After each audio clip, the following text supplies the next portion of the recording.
Happy Hall of Fame game evening, everybody. Welcome into FFPC Insider Access for August 6th, 2026. My name is Eric Balkman. You may know me from the RotoViz High Stakes Lowdown, the High Stakes Fantasy Football Hour, HSFF Hour Extra Reps, and of course, the Fantasy Football Players Championship. You can find me and connect with me on X at Eric Balkman. That's EricBalkman for those of you watching. It's right at the bottom of my screen. And tonight I welcome in my special guest co-host. You just saw him draft in the FFPC Pros versus Joes just a few days ago. He is a 20-year plus experienced fantasy analyst. He's been playing fantasy football for more than 3 decades. You've read and watched everything he's produced at RotoWire over the last 10 plus years, as well as listened to him for the past decade plus on SiriusXM Fantasy Sports Radio. You connect with him on the X at Jim Coventry NFL. He is, of course, the aptly named Jim Coventry. Jim, good evening and welcome. Great to be here. Always a great day to talk football and talking football with Balky. I said off the air to other people, Balky asks the best questions, most insightful, and we always get a great show here. You know what I always think is interesting, and I think it goes a couple of different ways. Is do not bring that dog on tonight. We're not bringing the dog on. My dog wants to say hi, everybody. That's Tucker. He wants to say hi. Say hi to Jim, Emma. Okay. Hi. All right, there we go. Now you need to leave, okay? Because we got hard-hitting fantasy. Yes, you are. Leave. Okay. No, I'm sorry about that, everybody. What I think is so interesting about this, dog interruptions aside, Jim, is I get a chance to, like, Brian Drake was saying this in one of the, from Fantasy Points, was saying this in one of the YouTubes the other night. And he said, "Oh, Eric Balkman, he's totally an underrated fantasy analyst." And I don't view myself as a fantasy analyst at all. Like 100%. My whole thing, every single show I do is all about interviewing high stakes players or interviewing analysts themselves. Jim, the dirty secret about me is I don't I like to produce content and bring on like really talented analysts or whatever. My dirty secret is I just want to be selfish and ask the questions that I need to know for my fantasy football drafts. And I'm asking people like you or high stakes players that have skin in the game or whatever. So that's like, I'm not an analyst, man. I'm just asking the questions that everybody wants to know. And lucky for me, I have you tonight who's going to give the answers that everybody wants to hear. Let's at least hope that's the case. But if nothing else, I'll be researched out. So at least we know that. Yeah, exactly. The night is just upon us here. We will be talking with Jim Coventry about everything going on with training camps around the NFL. We'll also find out if Jim is in or out on players like TreVeyon Henderson, DK Metcalf, Justin Herbert, Harold Fannin, and more. And then we will go over in the final segment tonight about Jim's Pros versus Joe's draft. Some surprises there that I definitely want to pick your brain about. And I think to a certain extent, Jim, I've already talked to you about it, but this audience has not seen everything yet. And I think you had some really interesting decisions that you backed up with some analysis. So we'll get into that as well. The FFPC Pros versus Joe's has been completed for 2026. It's a fun thing that we do every single year. 7 drafts. We broadcast 6 of them. We don't stream the slow draft. But each one of those players, 6 FFPC Joes, 6 industry pros in each draft. You're all gunning for a 2027 FFPC main event. Those those FFPC Joes were chosen in a random lottery with everybody who had registered for the main event by the early bird deadline. So all of those people are competing for $1 million grand prize. You too, viewers, can compete for $1 million grand prize in the FFPC main event.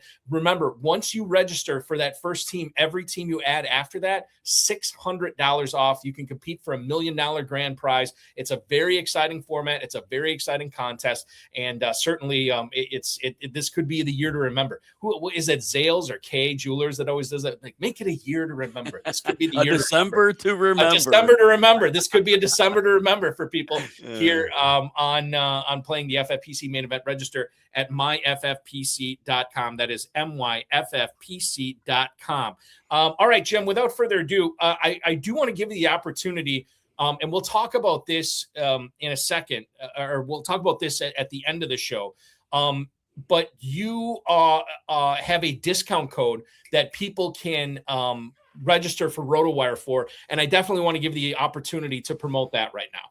Appreciate that, Balky. For the first time ever, RotoWire has our top football analysts and our rankings live on the site. So if you happen to like my analysis and you think my rankings can help you do a little bit better in fantasy than you're already doing a great job, go to rotowire.com, use the code JIM, real simple, JIM at rotowire.com, 35% off. We don't really give that very frequently, but the powers that be decided that's the case. So let's win our leagues together. Right. Exactly. That's what it's all about too. And I think the other thing too, in addition for writing all these articles that you're doing for RotoWire, the stuff on your X feed has been fantastic. And it has been for several months, the stuff that you're churning out every single day, these videos. And I would encourage anybody who is looking for bite-sized analysis, they can enjoy just while scrolling. Jim, you make it pretty easy for them to really assimilate a lot of fantasy football knowledge before they draft. Yeah, Balky, appreciate that. So 7 pieces of content is the goal every day. 2 threads. We always want to get the threads in there, get a little deeper dive. The 2 short videos because some of the audience likes that. Then a couple player stat cards with a couple of nuggets on the bottom of that. And then 5 days a week, I do a 15 to 20-minute live stream. So we should have something for everybody out there, trying to get everybody the best opportunity to, again, win together. That's what it's all about. I want to bring up here at the top of the show, as long as we're going to get into the minutia here. We got Cardinals Panthers tonight, man, which is exciting. We have, I hesitate to call it real football, but it is like officiated, timed, full uniformed football that we'll get tonight. And I want to bring this up here to get your feel on it. So we had a report. Oh man, I'm going to forget now who it was. Might have been Albert Breer. Posted about this, I think late last week or early this week when he was in Cardinals training camp, that Tyler Allgeier was getting all these first team reps, right? Darren Urban, who covers the Cardinals for the official team website, said that Love is not playing tonight in the Hall of Fame game, which is good. Mike LaFleur recently said that not one running back can take all 65 snaps a game. Okay. So I'm kind of curious. There's a lot to unpack here when it comes to Jeremiyah Love. So number one, he's playing on a bad football team. Whether this is a good offensive football team remains to be decided because they by default had to be good last year because the defense was so bad. Okay. Love has fallen. He's not getting the Genty treatment from FFPC players like Genty got last year in the late first round or early second rounds where he's going. Now Love is falling to the third round. I've seen sometimes the fourth round of FFPC drafts as well. But the Allgeier thing is there. James Conner, we shouldn't forget about him. And the track record, Jim, for bad football teams. I was just reading about this. I think it was Brandon Gudula had this for late round. The track record of running backs who are facing over win totals, their teams are facing win totals of less than 7 games. It's pretty rare that you can find a really successful running back in this. So normally I'm kind of like all aboard the Jeremiyah Love train, right? Because I think you're getting a fantastic discount on it. But at the same time, there is stuff to be worried about how he's going to be distributed, his touches are going to be distributed on the field this year, and then what that team's going to look like during the main event and the Big Gorilla Championship weeks, at the end of the season. Is it going to be a Carson Beck-led offense? I don't know. I have to ask how you fall in on Jeremiyah Love, setting you up with all this stuff that's running through my mind about this player right now. So Jeremiyah Love, and it's the unknowns that are really going to settle this. Jacoby Brissett holds the ball a little bit too long. They do have Gardner Minshew sitting in the wings, and like you said, they got Carson Beck sitting in the wings. Pass protection is important. For instance, we thought coming out of college, TreVeyon Henderson was a good pass protector. He got to the NFL, he couldn't pass protect. He didn't see the field in the playoffs in the late season because Ramondre Stevenson can pass protect. And that's one issue that we have to worry about with Jeremiyah Love. We have no idea if he can pass protect at the NFL level. And not knowing that, it's very problematic because if he can't pass protect, he is going to see very limited receptions, especially when the team's in one-dimensional mode. The Cardinals are going to trail. If they're down 2 touchdowns and they have to pass each down, you could make the case, oh, he'll be on the field. Maybe not, because teams are going to pin their ears back and get after the quarterback, and you're going to need that protection. So that's a question. The other question is Tyler Allgeier last year, he stole 8 touchdowns from Bijan Robinson. He's a goal line factor. And sometimes you don't want the running back taking the beating with all the bodies in the short area. So Jeremiyah Love potentially could lose a number of goal line carries. And you mentioned earlier, if James Conner doesn't get traded, say what you will about him. Last year was the first time he missed more than a couple games in a season. He normally plays 14 or so games. He's been the heart and soul of that team for years. He's been there 5 years now, but complete heart and soul. So that said, can they completely banish him? I know it's a new coach, but the respect he commands in the ability, he still plays at a high level. These are variables. But you did spend the 3rd pick in the draft on Jeremiyah Love, so we've learned draft capital says all. But man, this is potentially complicated, Balky. So I'm not touching him. To me, there's too many questions at that point. I think that he's the fantasy tease this year. Like you're staring at him in the early 3rd or the mid 3rd, and he's like, "Why in the heck are you guys not picking me?" And I think it's definitely more nuanced than just saying, let's compare him to last year's Ashton Genty. Like it's much more nuanced than that, and I think that you have to get into it further. For instance, who's going around Jeremiyah Love? Like if you're picking a running back, he's going at the 305 in the FFPC Big Gorilla right now, which if you want to play in the FFPC Big Gorilla, myffpc.com is where to go. $350 to enter, $1 million grand prize, 7 bananas promo is live. If you keep randomly getting that 7 pick multiple times in a row, you're going to get free teams there. Live drafts, slow drafts available at myffpc.com for the Big Gorilla. Where do I get this ADP? FantasyMojo.com. Darren Armani puts together the Pros versus Joes challenge every single year. A mutual friend of ours at Fantasy Mojo on X. Of course, he hung out with you, I'm assuming, at Canton just a couple of weeks ago, or 2 weekends ago, or whatever it was. Anytime we cite ADP for FFPC, it's due to his website. So this is what I'm looking at right now, Jim. Running back 13 is Jeremiyah Love. So he's technically, by the numerical numbers, as it were, is not being drafted as a running back 1. He's going at the 305, and there's quite frankly Breece Hall is going right there as well, but then the next running back isn't coming off the board until the end of the 3rd round with Josh Jacobs and Kyron Williams. The running back before that is Derrick Henry, who's still going in the late 2nd round.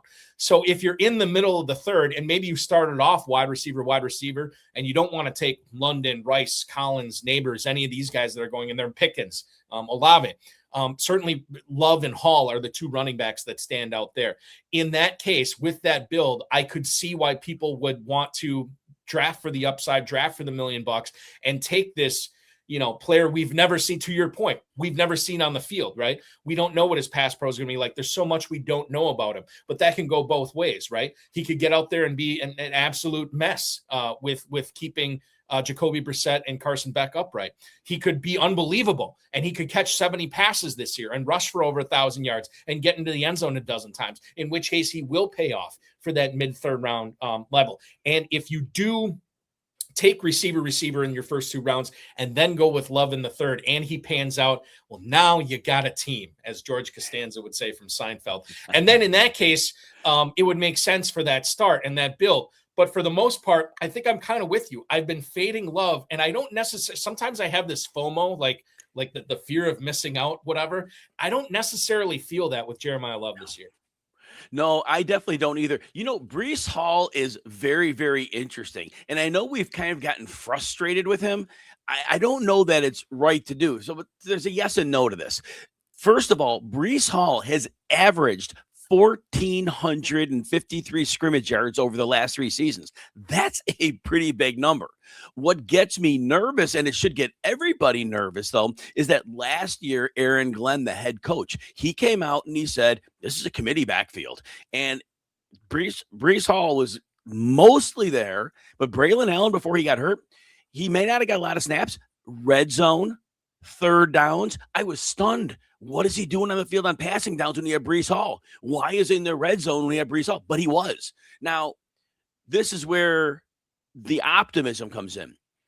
Shift to James Cook. Last year, I was out on Cook. Why? Because his workload was too small. He wasn't going to keep up the 17 touchdowns, but they paid him. And this is what I didn't get. When they paid him, now he's getting 300 and change touches. His touches went up exponentially. And so that made James Cook game script proof. Breece Hall just got paid. And look, I don't know that he even wanted to be there, but if they paid him, what motivation do they have despite Aaron Glenn's, screaming and crying about it? Why aren't they going to play Breece Hall if they're actually paying him all that money and they're going to rotate him out? So it's hard to say because the new coach, Frank Reich, loves a screen game and Breece Hall's a master at it. So I think there is risk with Hall, but he still averaged 1,453 yards. So I do think I feel much safer with him. And if they give him the ball, Breece Hall is a legitimate superstar. So if they give him the ball, he literally could be that guy as a top 5 running back because he is that good. I think with Hall, I'm much more likely to draft him. And maybe this is me just being a guy that or I'm drafting in fear, but I've seen Hall do it, right? Like I've seen him play on an NFL field. I've seen him play on bad teams, Jim, and I've seen him excel on bad teams. So the same argument you can make with drafting Love over or just like drafting Love or Hall, they both play on purported bad teams this year. And so certainly you are taking that risk. But with Hall, man, like I've seen it done before. And I not necessarily, this is not an endorsement of like Frank Reich as the offensive coordinator by any means. But I do think that the improved quarterback play, the fact that they have a threat on the outside, I think it's almost inarguable that when you talk about simply the wide receivers for the Jets and the Cardinals, Garrett Wilson is the best of the bunch, better than Harrison, better than Wilson, better than anybody there. So I do like that. And obviously McBride adds a little bit of an element to take some pressure off Love, but that's a lot of underneath and seam stuff. And whereas Hall or whereas Wilson is stretching the field more for Breece Hall. So I think I shouldn't even say I think. I know I've drafted more Breece Hall than Jeremiyah Love this year. And I've been drafting a little bit more Hall lately for sure. Just to put a bow on this Arizona running back conversation before we move on, Jim. Hanako-san T4V in YouTube said that they had been drafting a lot of Tyler Allgeier in best ball. Obviously, Allgeier was the big free agent signing that Arizona had. And he's getting the number 1 touches in Arizona, or the touches with the number 1s right now. How do you feel about Allgeier, not only from a best ball standpoint, but just what kind of season you think he's going to put up in 2026, Jim? So they clearly paid him 2 years, $12.25 million. It's not starter money. It's definitely not sub money. It's a rotational back, a good rotational back. But do we think Tyler Allgeier is even moderately good?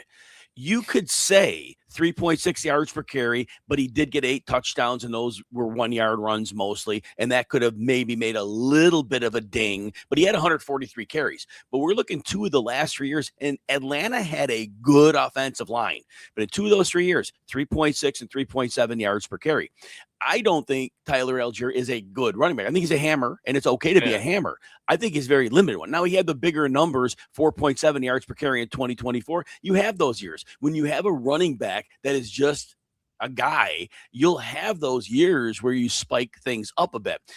I still have to say, if Jeremiyah Love can do a little bit of pass protecting, and if they think he has enough lateral agility in the red zone, Tyler Allgeier could get iced out. I get why you're taking him. If James Conner doesn't get traded, James Conner is a better goal line back than Tyler Allgeier. This guy, I think Conner weighs like 231, and we got like a 225 on Allgeier, but Conner is like an established goal line guy as well. So they paid Allgeier, but they paid him before they drafted Jeremiyah Love. So my guess is at that time, they weren't committed to that. So I think drafting Allgeier, it's for touchdown upside. He doesn't have a good offensive line like he had in Atlanta. So Tyler Allgeier is not going to be consistently, if he gets 8 carries, you're not getting many yards per carry in this line. He's not a good running back.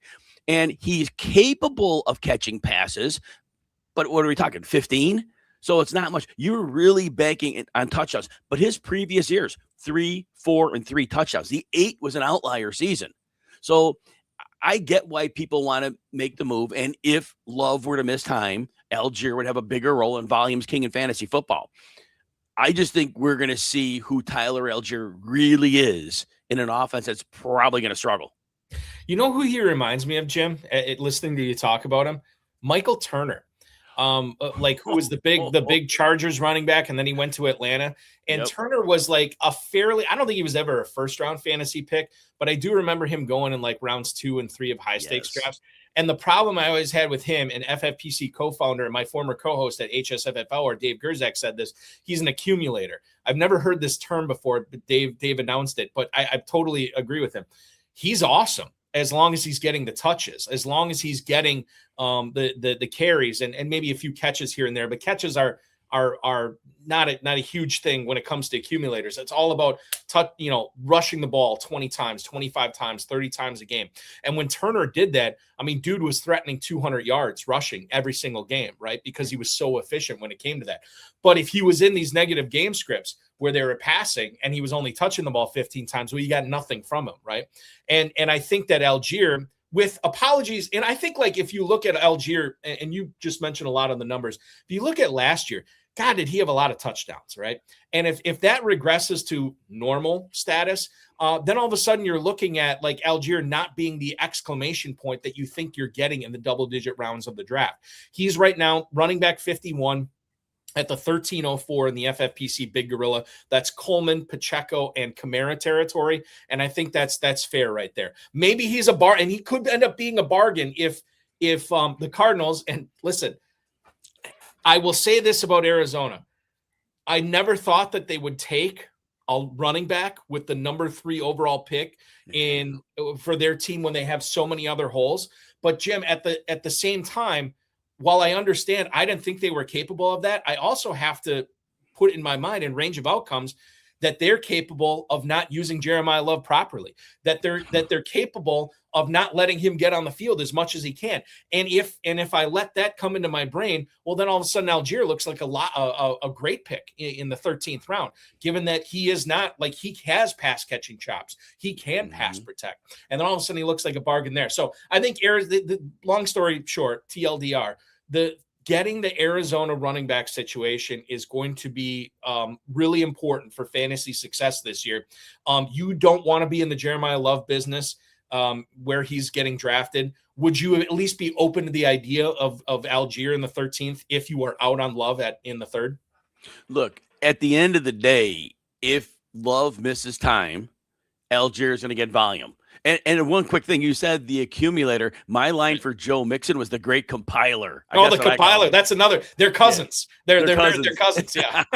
but yeah. So there is a case for Allgeier. Any running back who sits number 2 in a depth chart definitely has real value. And I still think, look, I know, like I said earlier, Arizona loves James Conner, but there has to be talk that if a team makes any type of an offer, another team has an injury, they would probably do Conner a solid and send him out of town. I don't think Conner wants to end his career this way. I don't think they would want him. He did a lot for that organization, even though he didn't win any games. He did a lot for that organization. So I do think that Conner getting moved is very real, and that boosts Allgeier's value even higher, because if they do clear him out, like you said, there is going to be work in that backfield. Even Jonathan Taylor was only taking 80% of the snaps. There was 20% left over. That is an extreme workload. 65 to 70 is pretty good for a lead back. So Allgeier is in the mix for that. And like I said, even though he hasn't caught many passes, he is capable of catching passes. So that's it. Picking him, they said at running back 51. Yeah, I mean, what else are you taking there? Marshawn Lloyd, Jadon Blue, Isaiah Pacheco, who probably is not going to ever be right from that leg injury unless it took 2 full years to heal. So yeah, it makes sense. Pacheco's the other guy, just not that we need to talk about him, but he's the other guy. His playing style means that he's always going to, that leg injury was awful, but he's going to accumulate more stuff as well, which is why I love Jahmyr Gibbs. And the Lions love Jahmyr Gibbs too, inking him to a record-setting deal today. Congratulations to Detroit and Jahmyr Gibbs. Okay, let's move on. I want to talk about somewhat of a more polarizing running back. If you have the 101 or the 102, Jim, yeah, I don't think I'm going to fight you too hard on Gibbs versus Robinson. But when it gets a little bit deeper in drafts, when we get to that 4th round, Travis Etienne is going to be staring people in the face. And I think this is important that we found out from Jeff Duncan from NOLA.com, who covers the Saints there. This came out Tuesday afternoon. Moody Blues song. NOLA.com said Jeff Duncan is getting, NOLA.com's Jeff Duncan is saying Alvin Kamara is getting, quote, first call on both third downs and in passing situations so far in training camp. Now, Etienne, the prized free agent signing, is getting the bulk of the first team reps on early downs. But Duncan also said, quote, I'll be surprised if it's a Kamara Mark Ingram like 50-50 split when all is said and done, end quote. So to me, here's my takeaway from reading that. I think, okay, Kamara is going to have a role. I don't necessarily know if I love that for fantasy, for drafting him specifically. But what concerns me is him eating into that third down role, eating into the pass catching reps enough where Etienne is no longer a player I'm targeting. Not that I was ever targeting him, but I was fine with taking him at his ADP. Jim, he's running back 19 in the FFPC Big Gorilla right now at the 408. That is before Tootin. That is before Judkins. It's before Montgomery, Swift, Henderson, Irving. Those 6 running backs basically go right after him. I'm wondering how many or how far you'd move him down, or how significant this report is when you think about taking Etienne in the mid to late 4th round. Does this scare you off of him at that price point? I am scared off, and I kind of was earlier, because you're looking the receivers in that area of the draft. You're looking Jaylen Waddle goes there. Maybe Garrett Wilson's close, Luther Burden, Terry McLaurin. I like that group better than like Travis Etienne. And the problem with Etienne's had a really weird career. 2022, he was a rookie, and he was explosive, 5.1 yards per carry. He caught 35 passes, about 9 yards a pop. It was insane. And then his second year, he did well for fantasy, but his touches went up by about 40, including 23 more catches. So he got it done, but he was far less efficient. That 5.1 yards per carry down to 3.8. He did lose like a full yard per reception. And then 2024 was that lost season where people gave up on him. And then last year was the weirdest of them all. Early in the season, he's breaking off these big runs to the outside, big explosive plays, putting up numbers. And then Travis Etienne went almost silent for about 5 weeks. He was not able, he can't run inside, not consistently. And that's a problem. And then, so he hit that lull, and I was ready to give up on him. And then all of a sudden, late in the season, they featured him as a receiver, and he went off. So he had like 3 different seasons within a season last year. And he scored, 5 touchdowns through the air in his last 5 games. Insane. So when we look at it, who is this player? What I do come down to is, like I said, he doesn't run well inside. The Saints, maybe their offensive line is better. Maybe. I am far from convinced. That line was a bottom-dwelling unit, and they had some injuries. I get it. Left tackle Kelvin Banks looks like he could improve, take a leap up. There's that. Left guard from Buffalo, they brought in David Edwards. He played well in that line. So maybe there's a little hope. But what's the upward trajectory of this line? League average, if it works out? Yeah. That's probably it. And Kamara, like you said, and the reporter said, he's going to be a factor here. And if he's only playing passing downs, he's far less likely to get hurt. He's far less likely to wear down. You could get a lot of bang for the buck out of Kamara just as a receiver. And he can't pass protect, but that'll be kind of the deal. Etienne is a much better pass protector, but Kamara means a lot to this organization. And just like James Conner with Arizona, if he's on the team, they're going to use him. So I think Travis Etienne is a trap. The ADP isn't crazy. It's certainly not over aggressive, but his career has been so weird. I don't think New Orleans is the place where it gets solved and settled.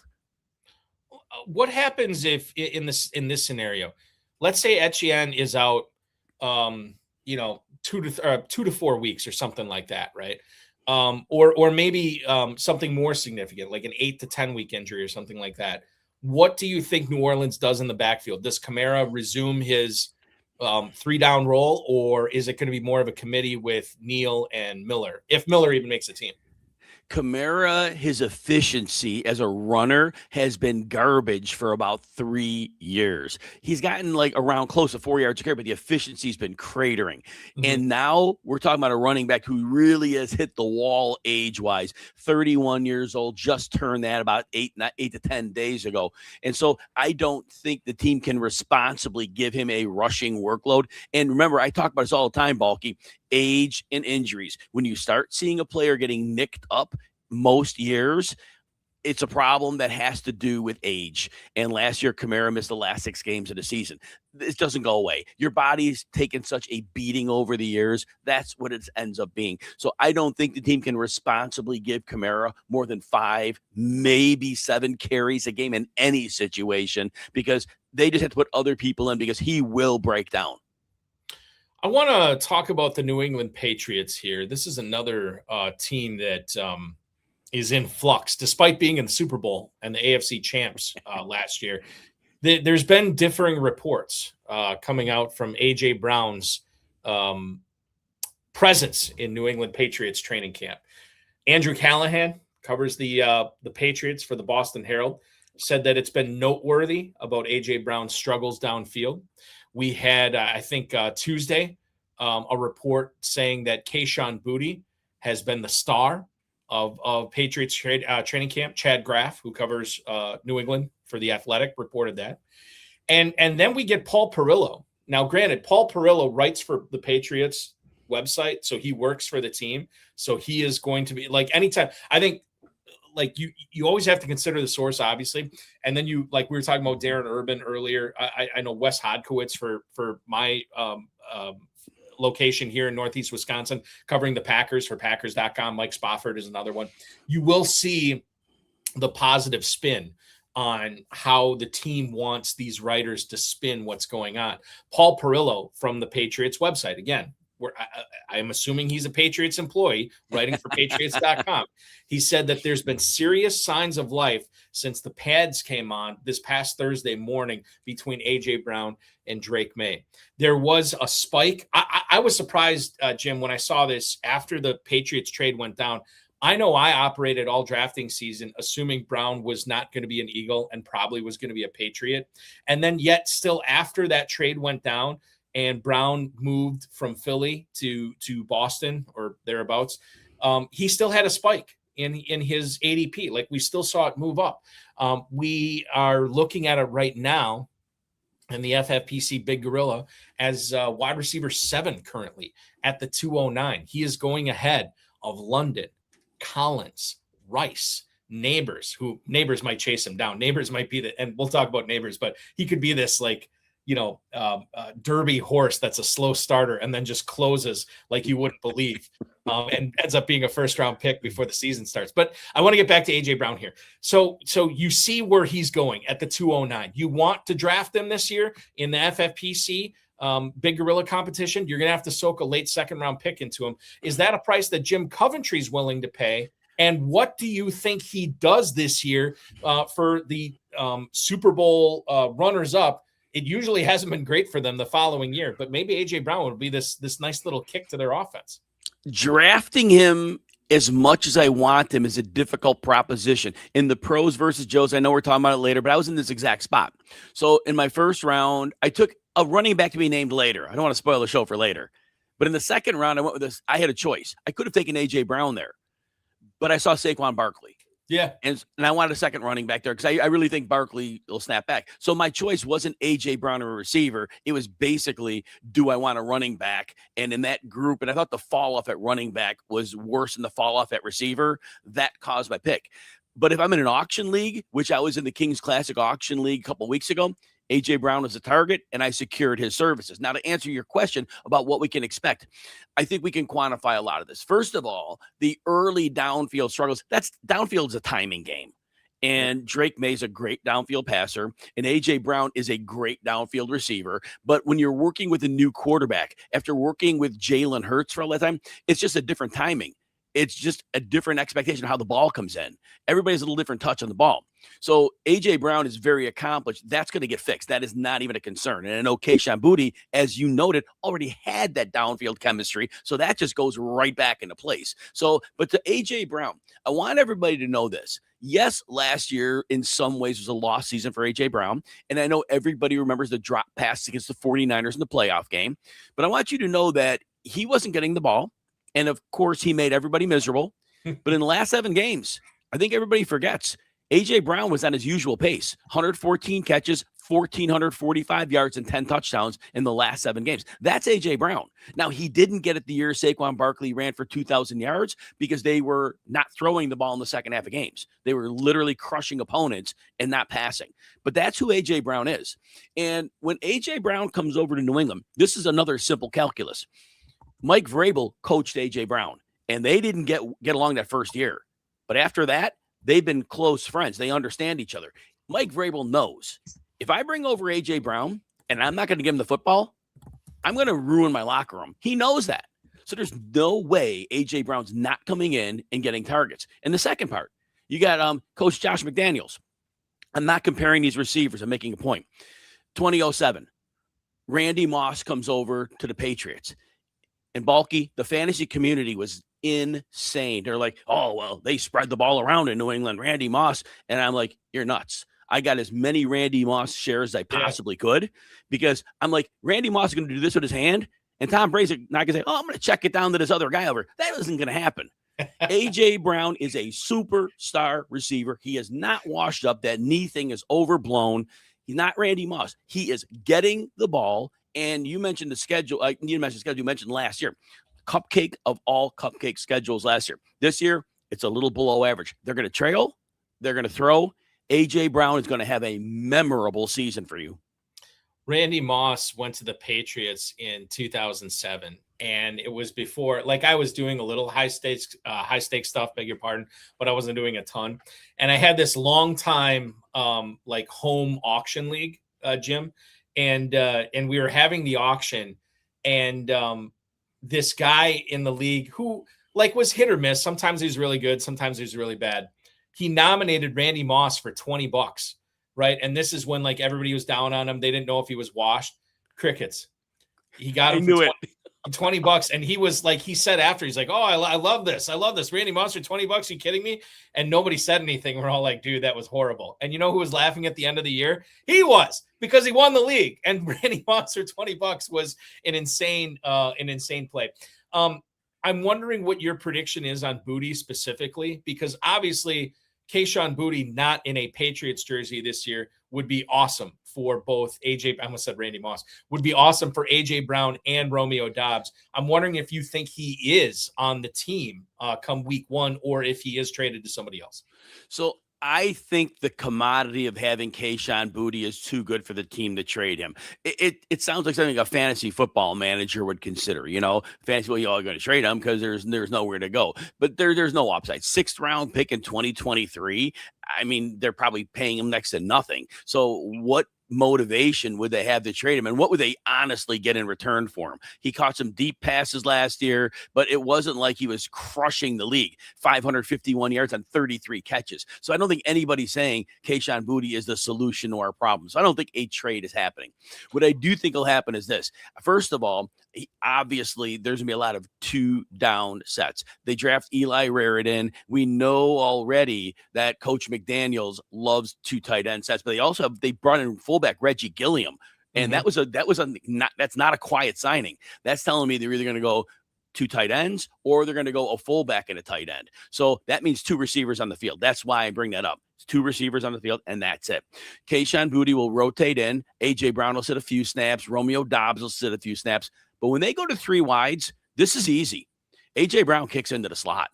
A.J. Brown is so dangerous with the ball in his hands. And if the verticality of Boutte is on the sideline, defenses have to respect it. They already know from the film. They can't just let him get on the sideline because Drake Maye will cook him on that. And so A.J. Brown's going to get some crossers over the middle, and good luck to the safety that has to tackle him after he catches the ball. So I think I think the Kayshon Boutte role is really, really important because him being a field stretcher in 3 receiver sets, that really opens up the playbook for Josh McDaniels on passing downs. I think I mentioned this too. JJ Zachariason was talking about this. There was a video of AJ Brown dropping a pass over the middle recently, and a lot of people are like, "Oh, this is bad news." AJ Brown and JJ was kind of like, "Oh my God, the Patriots having him run crossers over the middle. AJ Brown, this is going to be fantastic." So it's a buying opportunity certainly for him. Dynasty, I think it's a little bit nerve wracking. I just traded him, Jim. Let me ask you this, and I've asked several people about this. I actually just traded AJ Brown in a dynasty league, and I got back a 2027 first, DK Metcalf, Juwan Johnson, and Omar Cooper was the other one. And I was kind of looking to get, like, my team is a little bit older in that league, and I was looking to get a little younger.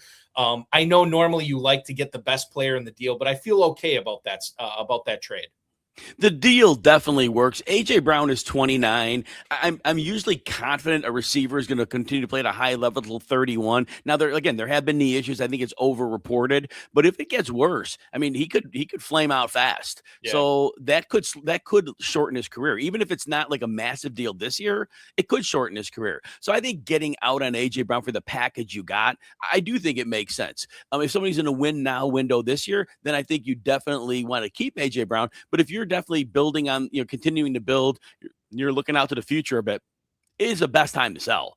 Now, honestly, what I think the most optimal time sell would have been week 3, but you're not getting the same deal because I think after a couple of weeks, and he has a couple of big weeks to start the season because they're going to get him the ball early. Maybe that's a little. So if you're rostering him and you're watching this right now and you want to trade him, let him start the season. But your deal works out fine. Yeah, and the other thing too is it came late on a Friday night when I thought there might have been some alcohol involved. Yeah, so I was like, I think I might have to make this deal here. We're talking with Jim Coventry from RotoWire here on FFPC Insider Access tonight. All right, dude, let's get into this Malik Nabers stuff because this is exciting. This is why you draft early, right? You think about all the deals that people got on Nabers in the 4th, sometimes 5th rounds of the FFPC Big Gorilla and Main Event. Dan Dugan, who covers the Giants for The Athletic. The latest we've got on this was earlier this afternoon was that Nabers participated in some walkthrough periods against the defense today. Dugan says there was a little bit of a scare. Tyler Nubin, the safety for the Giants, got kind of close to Nabers on a swing pass today, but I guess everybody came out okay. Nubin's fine, Nabers is fine, or whatever. And Dugan says that he thinks Nabers might join the live team periods next week, which would obviously be awesome for the Nabers owners and for the people who are drafting right now and deciding what to do with Malik Nabers. This is wild, man. I go back to the FFPC Big Gorilla. Actually, I'll do the FFPC Best Ball Tournament for this one, for the ADP.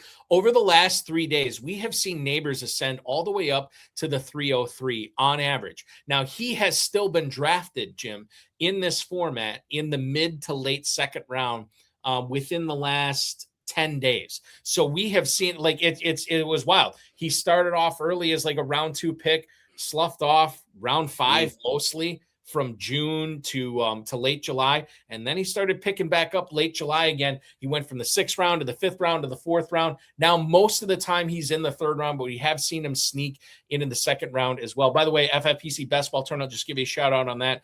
$400,000 is the grand prize this year. Last year was $300K. We increased the grand prize to $100K. You can get in now for $125. Live drafts, slow drafts, 2 hours, 6 hours, as well as sit and goes available for the FFPC Best Ball Tournament at myffpc.com. Where do you sit on Nabers currently? Is he worth that early 3rd round pick? Is he worth maybe perhaps a late 2nd round pick, Jim? It's difficult. We're trying to weigh like what we have seen the majority of this offseason with just the snippets that we've seen so far in training camp, which have been very positive. We don't want to get over our skis on this, but sometimes with a player of Nabers' talent, it's difficult not to get super excited and overdraft this guy. If you're picking in the early 3rd round of your FFPC draft, there's a decent chance that you're presented with the options of Nico Collins, Malik Nabers, George Pickens, or Chris Olave. That's the bucket that you're picking in. I get the optimism and the excitement behind Malik Nabers. He had a setback in April. I mean, throughout the preseason, he had setbacks. He has yet to be running the way they like him to run. There's still a world where once they do, a further setback continues. Oh. This isn't cut and dried. I think we automatically want to assume that a player coming back from an ACL, all right, 9 months, and the player is good to go. Not every time does it happen. This has not been a clean recovery. Mm-hmm. I don't think we're out of the woods. Like I think you're intimating, though. You're talking best ball. And if you want to take down a large field tournament with a huge paycheck, then that payday, Malik Nabers has an unreal upside because we've seen him in the 140-ish target range. That is squarely in play if he's on the field. And for that, and for the talent he is, and even if he starts out a little slow, and by week 6 he's full Malik Nabers, at that time you are getting a steal because he is a top 6 or 7 type receiver when he's at the peak of his powers. So you are getting a discount. Is wide receiver 11 to wide receiver 7 a massive discount? Not necessarily, but in the bucket of receivers, Nico Collins misses time every year. He had 2 concussions last year. I do love George Pickens. I would take Pickens over him because let me segue for a second here. George Pickens, and I said this last year, Balky. We remember when Michael Gallup had 1,100 yards in 14 games with Dallas.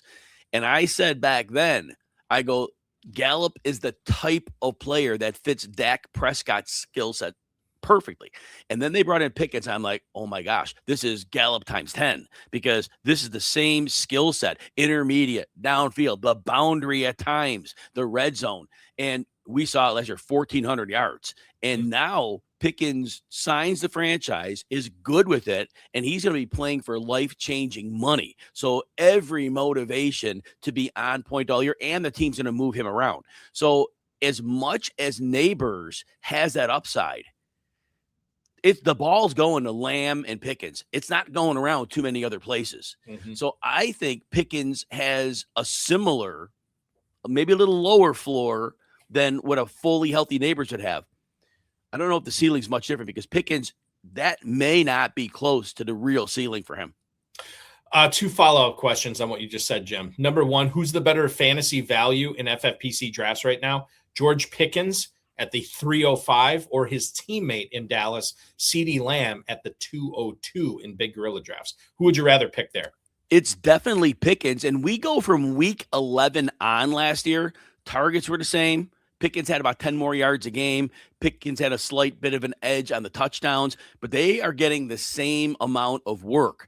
And Pickens is outside the top 10 receivers. Lamb is a wide receiver 5. And I know depending where you're drafting, it may not matter. Mm-hmm. But if given the 2, I would rather have Justin Jefferson over Lamb all day long. I'm still saying everybody's punished the Vikings for J.J. McCarthy. J.J. McCarthy did not belong on an NFL field. Carson Wentz, and I think I told you this on the show when we were on last time.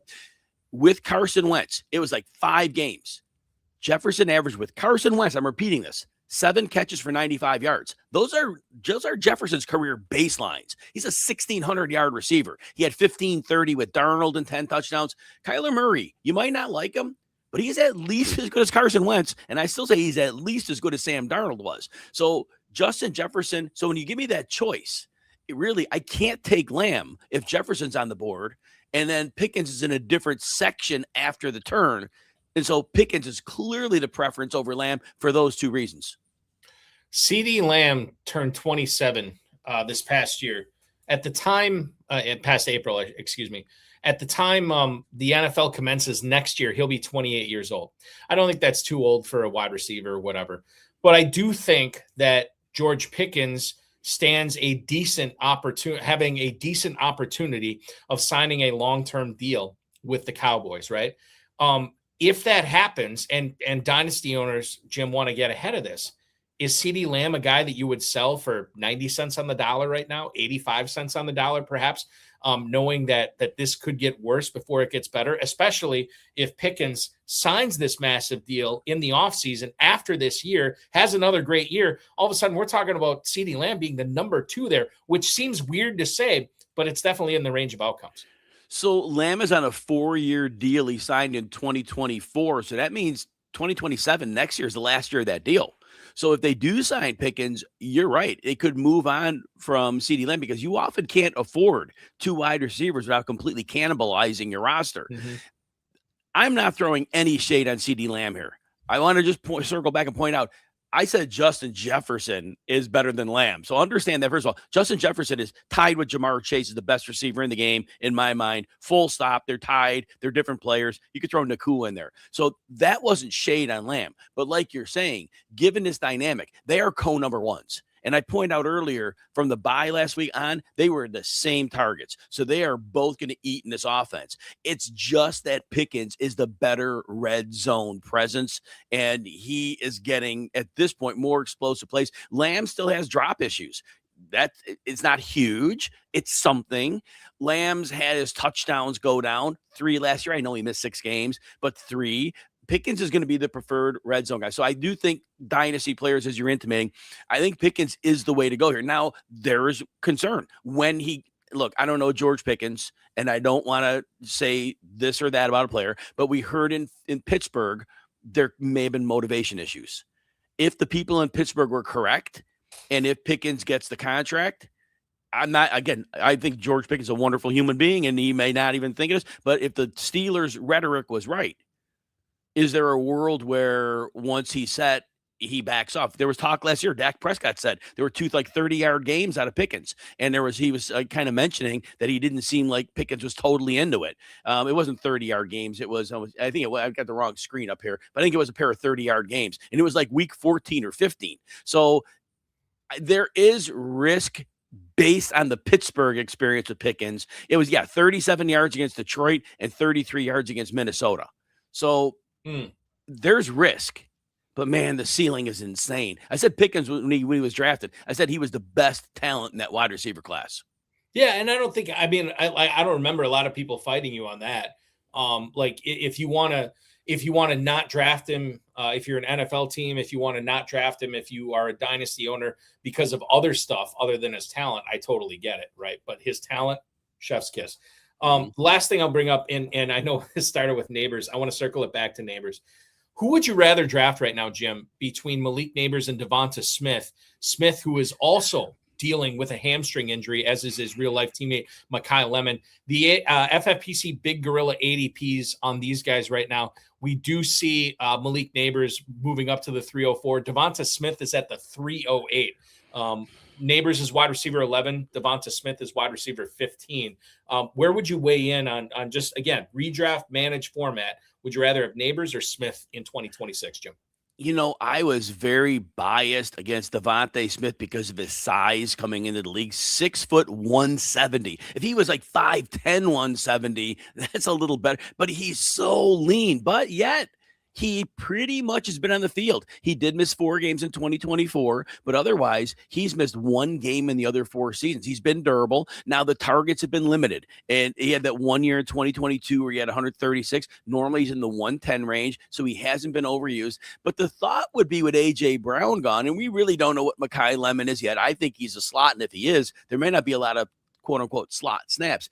I think Devonta Smith has to get 140 targets, and he did hold up to that once, and he just missed 1,200 yards, 7 touchdowns, 95 catches. If I got that season out of him now, that's a great floor. And again, back to Nabers, if I'm playing to win a jackpot and I want to go for the upside at that point, then you take Nabers. I see Smith as an extremely reliable and high floor play, and the floor is not bad. But okay. I would look at him that way. So Jim, not to put words in your mouth, if you're drafting in the FFPC Main Event or FFPC Big Gorilla, you're probably leaning towards Nabers. If you are in a closed 12-team league, which the FFPC offers as well, you go with the safety at that point and take Smith over Nabers. Yeah, and that is a discussion. And you're right, you have to qualify by league. When we're doing FFPC and we're playing for a grand prize, it has to come into the equation. Yeah, it makes perfect sense as well. Jim, I knew this was going to happen. We're almost an hour in, and I've gotten to like 20% of everything I wanted to talk with you about. But we're up against the break. I want to take a break right now. When we come back, I want to pick your brain on who you're in and out on this year. Players like Chega Okonkwo after the Stephon Diggs signing, players like Mike Evans after the hamstring injury. And then, of course, we'll lead it off when we come back from break with another guy dealing with that substation in San Francisco, Christian McCaffrey, a guy who I think is paramount in first-round discussions this year, and we'll figure out where Jim Coventry from RotoWire is on that. I'm Eric Balkman. You're watching FFPC Insider Access. Don't go anywhere. We'll be back right after these messages. What's up, guys? Andrew Cooper here of Fantasy Alarm, and guess what? The Big Gorilla is back over at FFPC. This contest has $5.8 million in prizes and $1 million up top to the winner. And it's got a pretty reasonable buy-in of $350, access to the high stakes community where the best players play in all of fantasy football. You go out and you win a contest like this, and people are going to remember your name.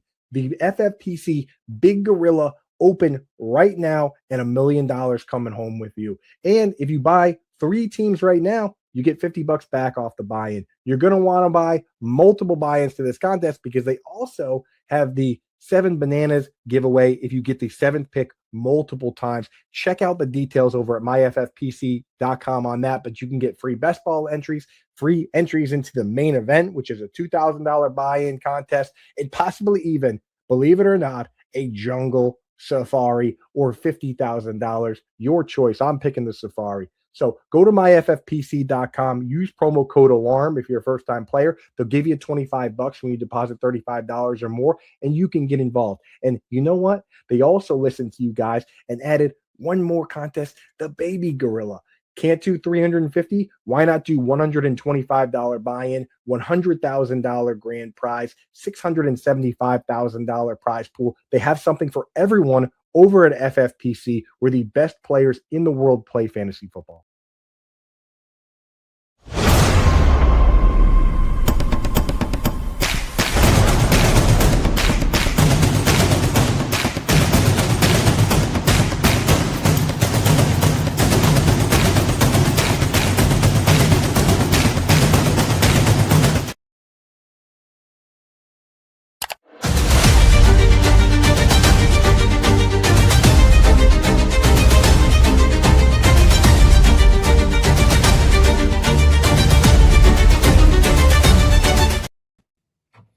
This is FFPC Insider Access. It is 7:58 p.m. Eastern Time, and I'm joined by Jim Coventry from RotoWire.com. Literally minutes from the start of the fantasy football season with Mike Tomlin joining Football Night in America on NBC. What do you make of Mike Tomlin, Jim? That's going to be weird seeing that guy behind a desk this year without a headset on.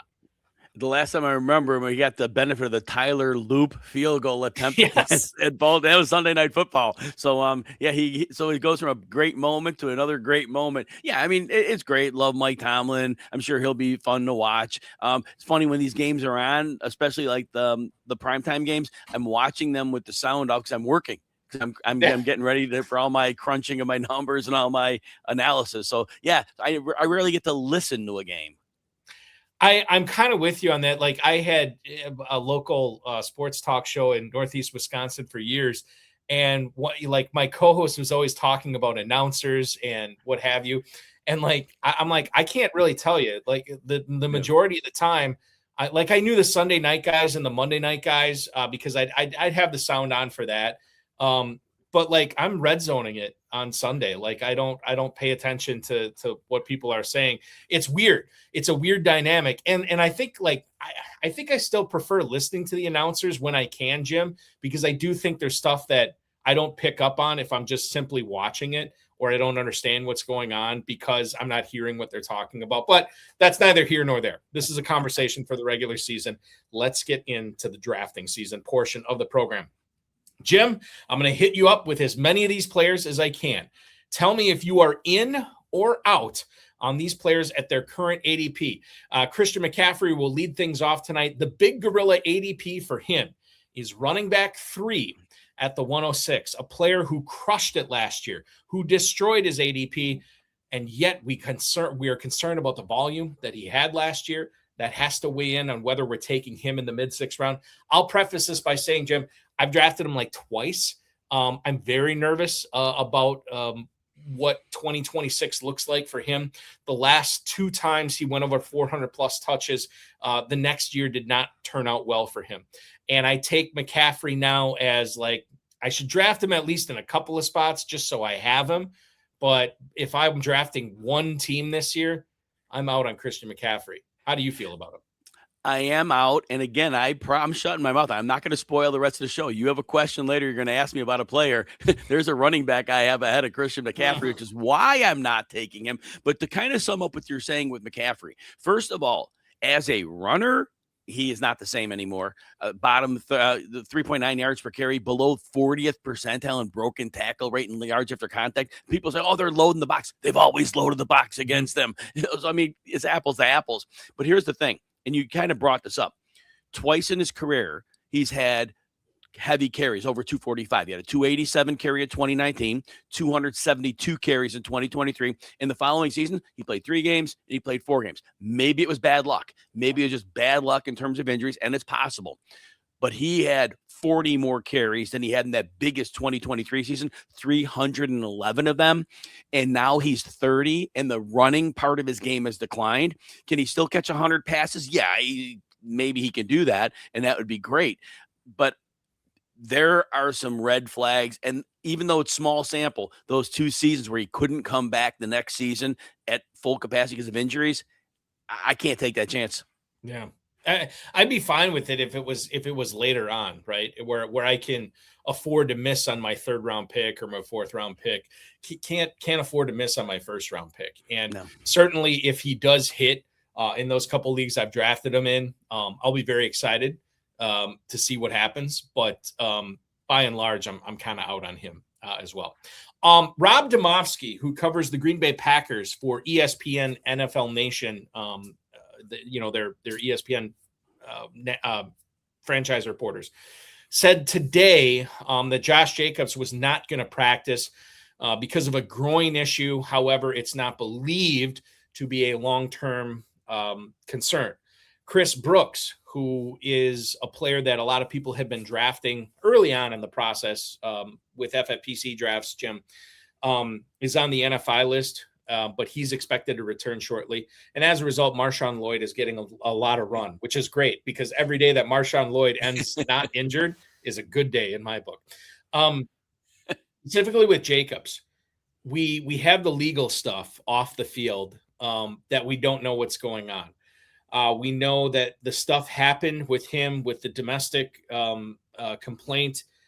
This was probably, good Lord, it's probably going on, oh boy, 10 weeks, 11 weeks now that this happened, and he's not been formally charged yet. Drew Davenport from Football Guys, I know probably another guy you hang out with at the Expo in Canton for sure, said that he's believing that if this is going to be an issue, it's going to be more of a 2027 issue rather than 2026. So as a result, we've seen Jacobs rebound a little bit in ADP, but maybe not as much as you'd think. Jim, are you in or out on running back 15, Josh Jacobs in the Big Gorilla at the 311 right now? Are you in or out on that price? I do like Josh Jacobs. I am finding I'm taking 2 running backs early, and with that spot where Jacobs goes, I'm taking a wide receiver, which is why I have no shares at this point. The way the board sets up this year, to me, it sets up the running backs, the receivers, and that 3rd and 4th round are really, really good, and they have less questions than the running backs. So that's the way I'm going. I am not, though, fundamentally opposed to Josh Jacobs in any way. And I will point out, last year for fantasy, he was getting it done early. He was scoring a bunch of touchdowns. The yards per carry were down. The line was terrible. And I don't know. The team is talking up the replacements, the people that are taking over. Elkton Jenkins is gone. And Rasheed Walker is gone. They're gone. I am not optimistic the line's going to bounce back. But what I am excited for about Jacobs is Jacobs has caught 36 to 37 passes in each of the last few years. Emmanuel Wilson's gone. And I know Chris Brooks can catch the ball, but he's a bigger running back. I think Josh Jacobs could be much more heavily utilized as a receiver this year out of necessity, and he's very good at it. This could be the year we get Jacobs with 50 catches. So even if the line isn't doing great, I think we could see Jacob subbed out more on some of those grinder carries, and maybe he sees more work on passing. Now, it's speculation, but I think those puzzle pieces make sense to me. And he's typically, Jacobs, a more durable player. Missed 6 games in 3 years. That bone bruise limited him last year. But that said, Josh Jacobs around the goal line is money, and it probably continues to be that way. Jordan Love isn't going to be stealing touchdowns from him there. So I do think that loss of Emmanuel Wilson, I do think that helps the PPR value of Jacobs. So I definitely have no issues if I need a running back at that spot, taking him there.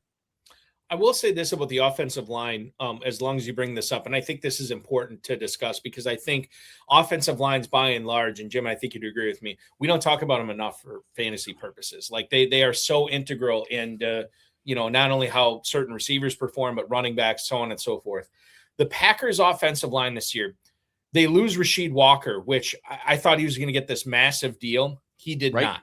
And he basically signs for bare bones in Carolina, which makes me wonder, maybe this isn't as big a loss as I thought. They also lose Elton Jenkins, who was playing. He basically played all over for Green Bay, whatever they needed, tackle, guard, center. He played it all. He goes to Cleveland, does sign a pretty big deal. However, he's dealt with a lot of injuries over the last couple of years, and I don't know what the level that he'd be at for Green Bay this year. So what are they doing? They're plugging in former first-round pick Jordan Morgan, who they didn't know if he was going to be a tackle or a guard. Now he's playing a tackle. He's going to be the left tackle for Jordan Love this year. And I think that there's a lot of question marks on him. I usually check to the Packers and their offensive line scouting staff. I think they usually get it right. Aaron Banks is at left guard. He was not spectacular last year, but he also didn't suck. Like he was okay, right? There's something to be said for that. There's something to be said for that. Sean Ryan, I think, was a pleasant surprise at center, which is where he's going to be at. And then they have the second-round pick out of Maryland, the 2-year guy, Anthony Belton, who's an absolute road grader at right guard. Pass protection is kind of a little bit up in the air, but definitely can move bodies in the run game. And then their best guy, who I haven't mentioned yet, Zach Bako-Bowele, who used to be the artist formerly known as Zach Tom. He's right tackle. He's an anchor. He's going to be a stud this year. There are significant and, to me, question marks that are well worth asking. And I think if you have concerns about the Packers offensive line, I'm with you. I do too. But by and large, I would say that over the course of the last 10, 15 years, Ted Thompson, Brian Gutekunst, it always seems like they come through. The Packers seem to get their offensive line right. Even when we have doubts on it, it usually comes as at the end of the season, maybe not a strength of the team, but certainly not a weakness. And I think that's important. So anybody who's telling you about, they're really concerned about the Packers offensive line, I get why they're saying that. But I do think if you look at history, Green Bay usually comes out ahead on this. So that's just where I'll leave it with Josh Jacobs, with the Packers offensive line. We have to move on. We'll go back to New England, Jim, and we talk TreVeyon Henderson. I'm old enough to remember a weird press conference for Indianapolis Colts GM Chris Ballard talking about his draft class last year. And out of the blue, he mentions how good of a pass protector TreVeyon Henderson is. A player they didn't even draft. A player that was going to be a foe for them in the AFC. And he just starts talking about what a great pass protector TreVeyon Henderson is, which is so bizarre. And what makes it even more bizarre, TreVeyon Henderson, when he got back onto the NFL field last year, wasn't all that great of a pass protector. And in fact, Chad Graff, who covers the Patriots for The Athletic, said on Tuesday morning that the Henderson struggles for pass pro and pass blocking have continued into his sophomore year. Why is this something we need to be talking about for fantasy purposes? Because this is what kept him off the field last year, or at least part what kept him off the field last year. He couldn't protect Drake Maye. They had Ramondre Stevenson. Stevenson they trusted. They didn't trust Henderson. Stevenson was out there, and Henderson was not. And Graff said in his piece for The Athletic, said, quote, he's looked a little bit like last season. Big explosive plays, but just enough mistakes in pass protection that it feels like a risk to use him on third downs, end quote. I don't know. Like, I was of the opinion, Jim, that This was just Mike Vrabel and Josh McDaniels penalizing a rookie for rookie's sake. Even though he might have been the best option, he led the team in rushing last year, right? That they weren't going to put him on the field because he's a rookie. And now I'm kind of nervous about this situation that's developing, that he has not improved on his pass blocking. Graff also said that Stevenson has, quote, done enough to keep the Patriots backfield workload at 50-50. So I read something like that and I'm of the opinion, oh, okay, so it wasn't 50-50 beforehand. Like Henderson had the leg up, but now because of the pass pro stuff and Stevenson doing enough to get him out on the field, now this makes me think that the better value for the Patriots backfield might be Stevenson rather than Henderson. Stevenson right now, running back 30, 705. But Jim, the question here, are you in or are you out on TreVeyon Henderson, running back 24 at the 507 in FFPC Big Gorilla drafts? I have not moved my stance an inch in months out on TreVeyon Henderson. And here's my line, Balky. I'm telling people, if Mike Vrabel was coaching a fantasy football team, TreVeyon Henderson would be out there every week and he'd be raking. I know he had 1,100 scrimmage yards last year and 9 touchdowns. I understand that. But what we saw was Mike Vrabel coaches an NFL team, not a fantasy team. And the first thing Ramondre Stevenson gives you is a physical presence between the tackles that keeps the offense on schedule. And remember, it was the fact that Stevenson had 3 fumbles in 5 games. And then Coach Vrabel said, not punishing you. Well, read between the lines. That means Vrabel talked to Stevenson and he worked with him, or coach worked on ball security. Because guess what? There were about 12 games after, including playoffs. And guess who didn't fumble the rest of the way? Ramondre Stevenson. And Stevenson, in that slop, freezing, bad weather game in Denver with the Super Bowl trip on the line, guess who was getting the rock every down in that game? Ramondre Stevenson. Yeah. So you want to talk about who passed with flying colors and now is not a fumbler in the eyes of the coach? It's Stevenson. And then you said the pass protection. But Stevenson's also a capable receiver. Ramondre Stevenson is a great change of pace back for the reasons you said. Explosive plays. That's what you want. They might say 50-50. They still have a high draft pick in Henderson. They don't want to shatter his confidence. So if they're going to make comments, they're going to be spinning positive. But we saw it was not 50-50 in the NFL playoffs. It was about 9 touches a game for TreVeyon Henderson. He might get a little more than that, but this is an NFL team that has to win in an NFL way, and it's Stevenson all day long. The Hall of Fame game is underway, by the way. Jatavian Sanders, for those of you who are drafting late in best balls in the FFPC right now, 2 catches for 8 yards. Congratulations. The only 2 catches for the Panthers so far this season. The Cardinals have taken over after a punt. Carson Beck on the field. And it looks like, I can't believe I'm saying this, it's not Trey Benson. It's not Jeremiyah Love. It's not James Conner. It's not even Tyler Allgeier. Bam Knight out on the field to take the first snap in the backfield for the Arizona Cardinals this year as they start off 1st and 10 from the 23-yard line. It is a 2-yard completion here for, again, a guy I've never heard of. There's a lot of people that I've never heard of playing in this game tonight. Kenny Yeboah. I guess I have heard of him, but it's a 4-yard catch. Jets. Yes, exactly. Yeah. And the Cardinals are on the move, as it were. We get back into fantasy, Jim. One of the and I said this, it might have been on your Pros versus Joe stream. I said, I can throw a rock, right? And I can hit, metaphorically speaking, I can throw a rock and metaphorically hit 6 fantasy football podcasts that are telling me Jaylen Waddle is the most mispriced player in fantasy football this year, that he should be going a lot higher, that he is being undervalued by the fantasy football community, and for the purposes of this show, the high stakes community as well. Jaylen Waddle has moved up, but he's still wide receiver 20. He's still 407. He is behind Higgins, Wilson, McConkey. Jim, are you in or out on Jaylen Waddle as a mid-4th round pick right now? Well, I was in till about 6 hours ago. Then I heard he's dealing with a soft tissue injury or something like that. That got me a little nervous. Balky, I can quantify the role that Jaylen Waddle will have, in your audience will want to hear this.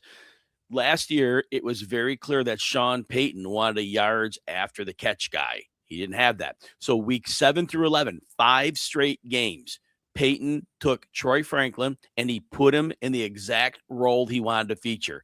Every game, we saw Franklin get 8 to 10 targets every single game. Courtland Sutton had fewer targets in all 5 games. Troy Franklin failed the experiment. 3 games were horrible yards-wise on all those. He had 2 80-yard games. When you're getting 10 targets, it's really not that big of a deal. So Payton pulled the plug on it. Pat Bryant started to play in a different role. So then the Broncos give up first, third, and fourth round picks to get Jaylen Waddle. The role has been established. Waddle is walking into the Troy Franklin role that cannibalized Courtland Sutton, but it was a yak job. That is what Jaylen Waddle does best. That's why they brought him in. So based on that, to the moon. And here's the thing. Waddle did get beat up a lot in the last couple of years. I can tell you why. First of all, I watched how defenses played the Dolphins. First, they realized Tua couldn't drive the ball to the perimeter. So the corners started shrinking in a little bit closer to the side, from the sideline to the middle. Then they realized if Tua threw a 40-yard pass, it was a lollipop and you can run under it and beat the catch to it. So now the defender started coming down. All of a sudden, you had a compressed area whenever somebody played the Dolphins. So Jaylen Waddle was getting those schemed up passes into space, but guess what? There wasn't space. There were multiple defenders there to hit him as soon as he got the ball. In Denver, that's not the case. When Sean Payton schemes you open, you're open. They have a line. They have Sutton. They have a running game. You can't just sit in the middle of the field and pack everything in. So if this injury was just a little bit of training camp stuff, Waddle to the moon because those targets will be there.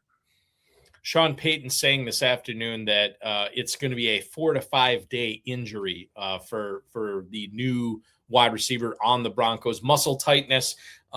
Certainly, you never love to see it, but I think this is kind of best case scenario type stuff for Jaylen Waddle. I'm still in on him. And I do believe that he will buck the trend in Denver this year of, Sean Payton doing Sean Payton things where he rotates everybody on his roster in. I don't know if that's going to happen this year. As far as Waddle goes, like I could see, Sutton suffering some of that. Obviously, Franklin, Bryant, the list goes on. You mentioned those guys right now. But I do think Waddle right now, I think he's a massive buy for me. Now, real quick. Yeah, go ahead. So last year, Courtland Sutton was getting 16 PPR points a game. In the 5 weeks where Troy Franklin took on the yak role, Courtland Sutton was down to 10.1 PPR points. That's quantifiable as well. It was a 5 straight week sample, and Courtland Sutton was de-emphasized in the offense. So that is the model. That's what we can expect to see. And that's why Sutton's ADP, I don't think people consciously were aware of that exact breakdown, but that's why Sutton's ADP slid down as well. Yeah, and that's a good point too regarding Sutton. There's a lot of people that are off him right now, and how Waddle and the rest of the crew there get targets distributed is going to determine whether Sutton's going to be a buy this year or a smart investment this year as well. Now, we mentioned Jaylen Waddle having the muscle strain. There's a certain substation in Northern California that is getting a lot. And by the way, there's a Twitter account now, or an X account, I should say, about the electrical substation for San Francisco. And it's hilarious. It's a great follow if you can follow it. But there is a good point to be made regarding Mike Evans right now. This came on what would have been Monday afternoon. The quad strain that Mike Evans suffered is very minor, according to Ian Rappaport from the NFL Network and ESPN, obviously now. They had like 20-some players miss practice yesterday. It was incredible at what they're missing. Wide receiver Mike Evans is now going to be 32 years old this year. He might miss a few days, but a guy like this, you don't really worry about him missing training camp as well. He had a really good first start of camp, first few days of camp. And certainly there's going to be a lot of people. Again, another polarizing player, Jim, when we talk about FFPC Big Gorilla.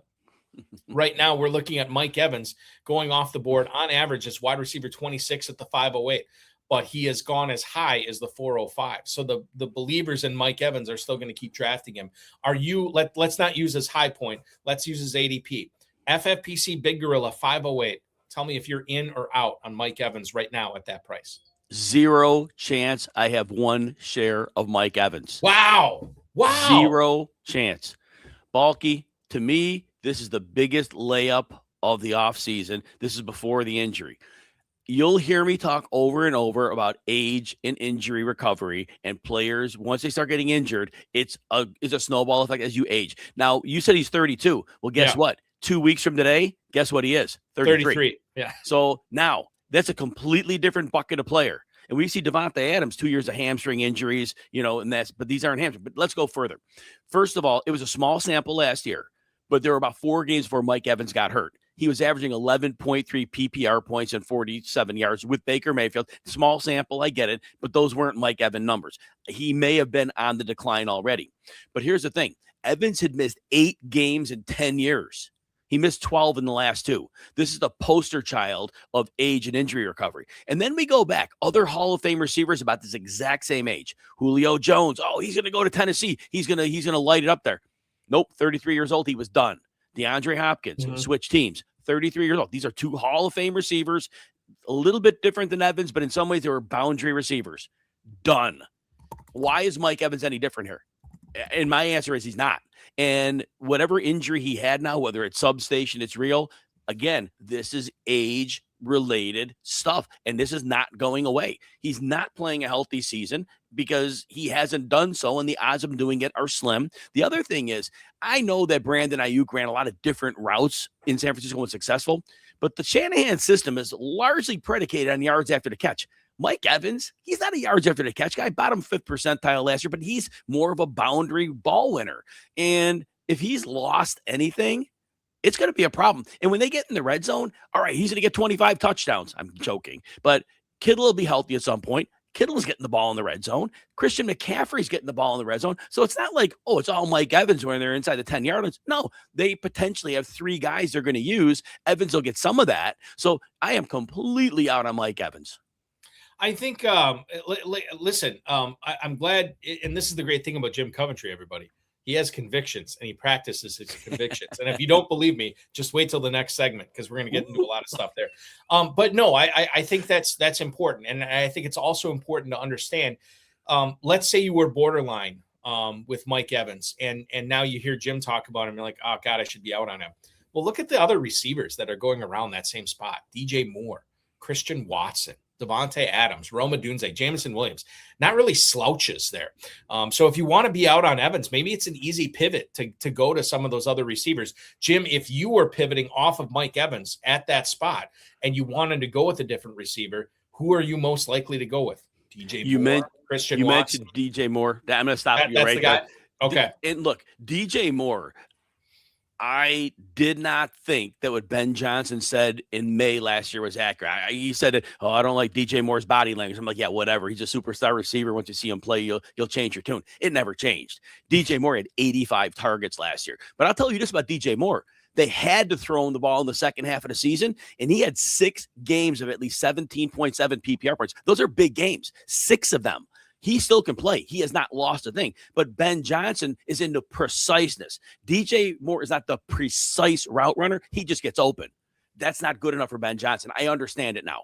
But now in Buffalo, oh my goodness, who is better? There's a few guys, but who's better once a play breaks down than DJ Moore? Think about that play against Green Bay when that big touchdown in week, was it 17? Yeah, 18. That's DJ Moore. That's exactly what he does. And what does Josh Allen do as well as anybody not named Patrick Mahomes pre-ACL? Buys 8 seconds of time waiting for somebody to get open. And he doesn't have an outside receiver at all. For 2 years, he has DJ Moore now. And think about this. The Bills are going to throw more this year. Sean McDermott's gone. That team had been aging out on talent for years, and McDermott still made them respectable.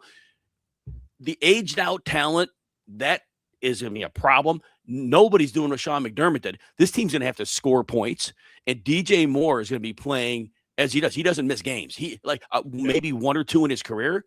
This is going to be the DJ Moore that we should have expected. This is the best situation by far he's ever been in. I can't remember the exact analogy, Jim, I came up with a few weeks ago on this show, but I said that Ben Johnson and Caleb Williams were the strict Catholic nun school teachers, where they are slapping you on the wrist if you are just this far off in your route, or not at that exact spot in your route where you need to be at that certain time. Whereas Josh Allen is the hippie jazz musician, right? And him and Joe Brady are like, maybe smoking a little weed, whatever, but like playing the saxophone, playing the piano, playing the bass, slapping the bass, whatever. Like, yeah, man.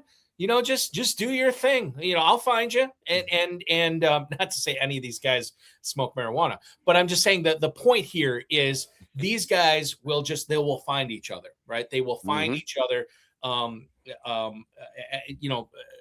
DJ Moore down there somewhere, as it were, with Josh Allen. And I think that there is a lot to like about Moore's new spot in Buffalo, and I don't know if the fantasy community and the high stakes community has responded in the way that they probably should have. It's been a response, but it's been underwhelming, and I wonder if DJ Moore could be a potential league winner. We might get into that in the next segment as well. By the way, DJ Moore right now, if you want to look at his FFPC Baby Gorilla ADP, it stands at wide receiver 24 at the 506. What's the Baby Gorilla? It is a carbon copy of the Big Gorilla, just with $125 entry as opposed to $350. You ever wanted to play high stakes fantasy football, but the barrier was too high? The Baby Gorilla is for you. You can compete for a 6-figure grand prize, set your lineups, place your bids, manage your teams throughout the season. MyFFPC.com is where to go, MyFFPC.com. And if you're with me and you think DJ Moore is being underdrafted, well, you can take advantage of that at the FFPC Big Gorilla Tournament. Okay,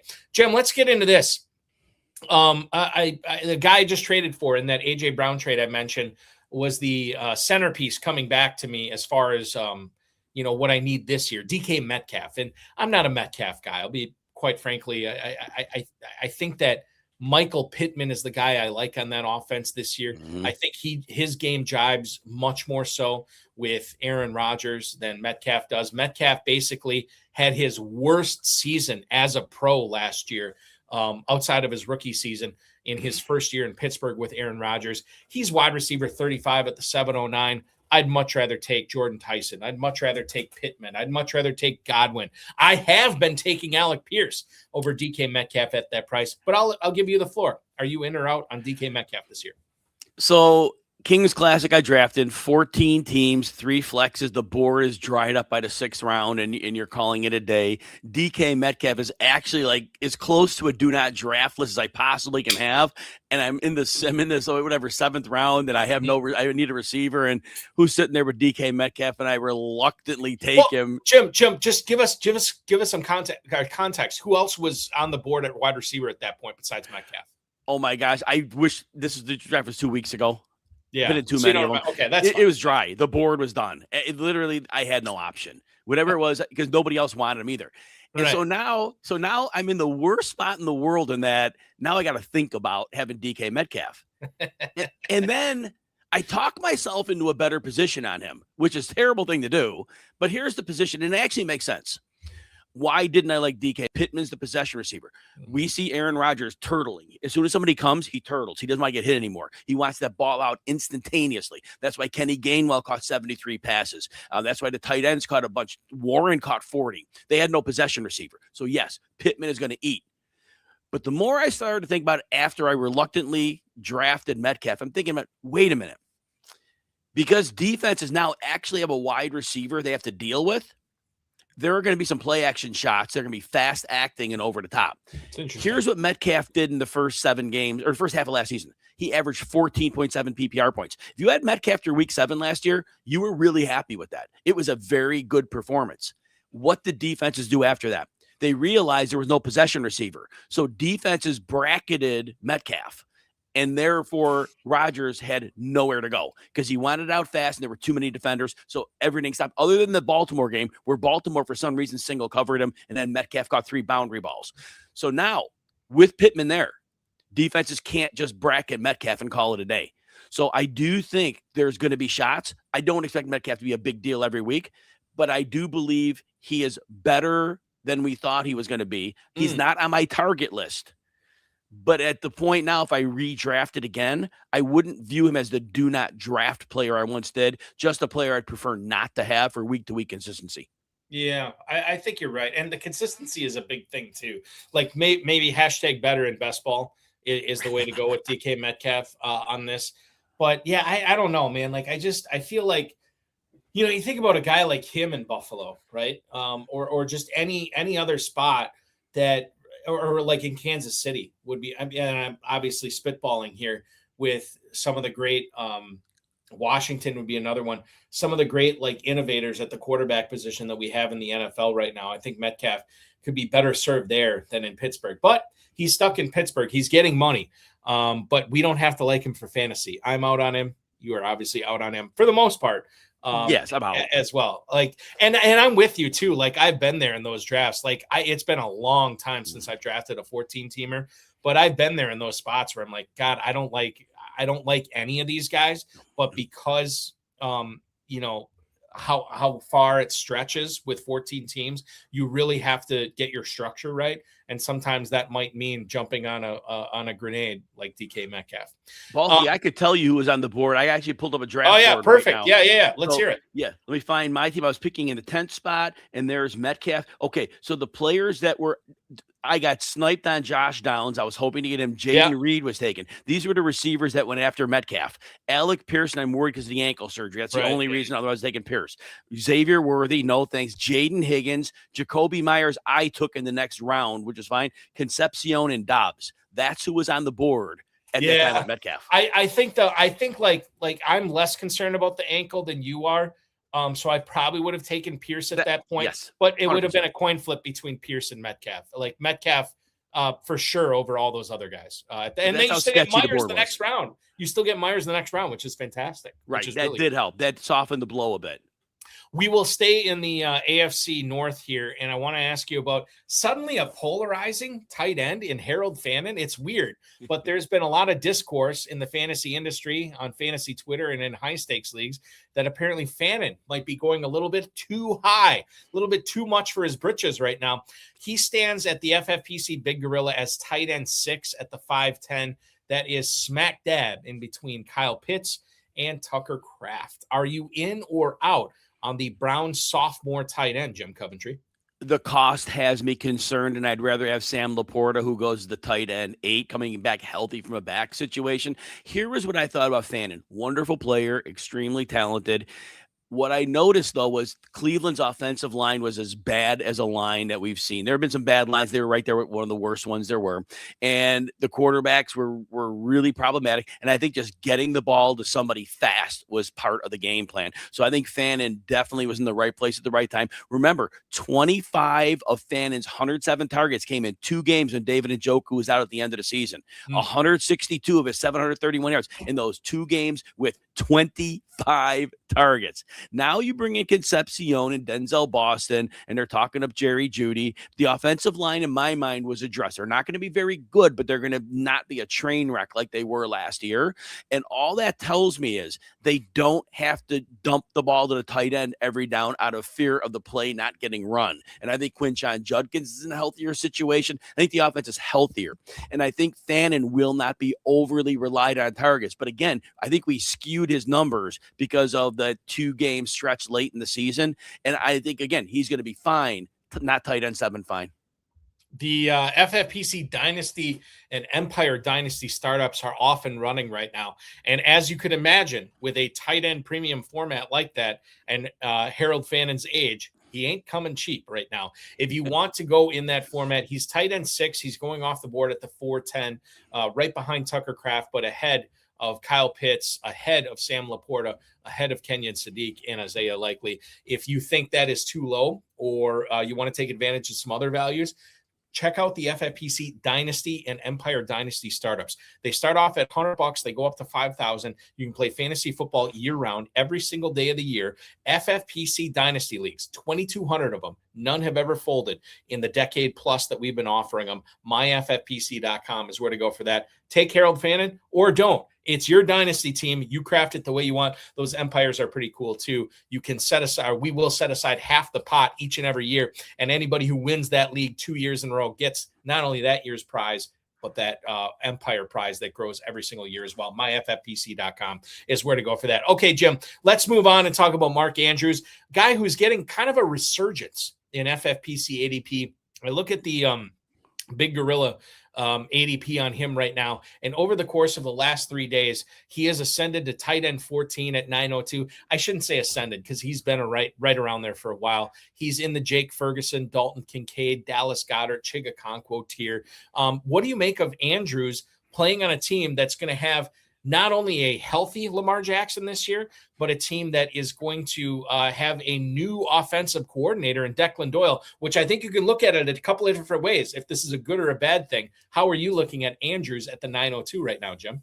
So Mark Andrews, I want to point this out. I was in the middle of the 8th round, and I know the pros versus Joes will talk about later, but I have to bring up Andrews because I was in the middle of the 8th round, picking 6th, and on the way back, I was fully expecting to make Andrews my tight end 1, and the pick before me, Joe Bednar, took him. So I was like, you got to be kidding me. So I took Travis Kelce, and I was fine with that, but I really wanted Andrews. And Mark Andrews is an interesting case study here because I think this is going to be an extremely good season for him. We have to look at the quick history of Mark Andrews.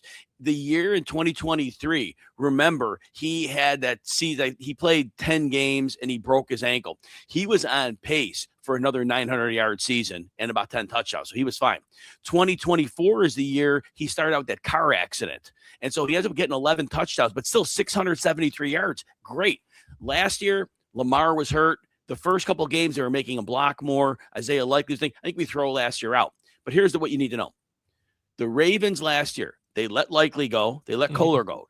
They paid Andrews 3 years on a new deal going. He'll be 31 to start the season. But they paid him 3 years. So they don't think he's lost anything. And now, you don't trust Bateman. I don't trust Elijah Sarada. I don't trust Jacoby Lane. Andrews is still the number 2 in this offense. And Lamar loves him. And Declan Doyle, like you said, that system, Coach Laporta and Loveland, Mark Andrews isn't those players, but he can be weaponized. So, yes, Mark Andrews is one of the steals of the drafts, and you love that FFPC with that tight end premium. Andrews is going to get that bump from that 61 to 70 targets you've seen in the last 3 years. You're going to be looking back in that 90 target range. You're going to regret not picking him.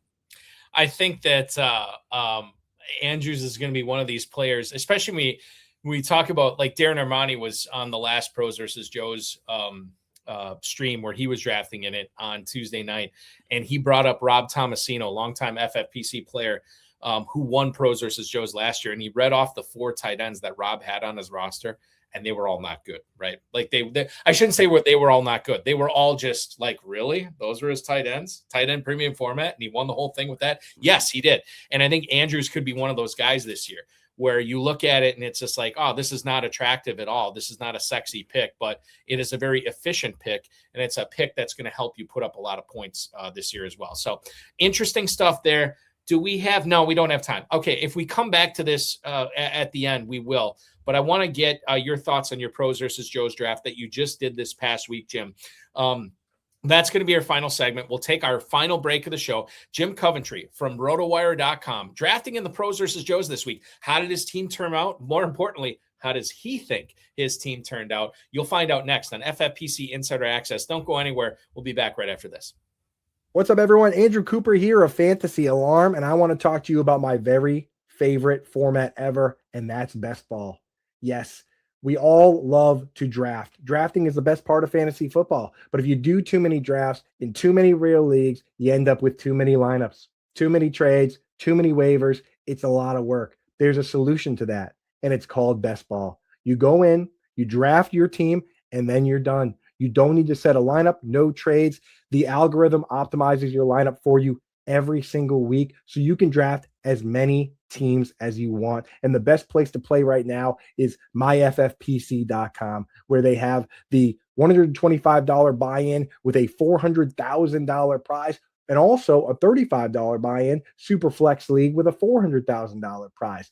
Get in over at myffpc.com. Use promo code ALARM. Or when you deposit for the first time, they'll give you $25 when you deposit $35 or more. And you can start drafting teams now and draft all summer long without having to worry about lineups or trades or any of that. Get in there at myffpc.com and start drafting best ball teams now through the rest of the summer.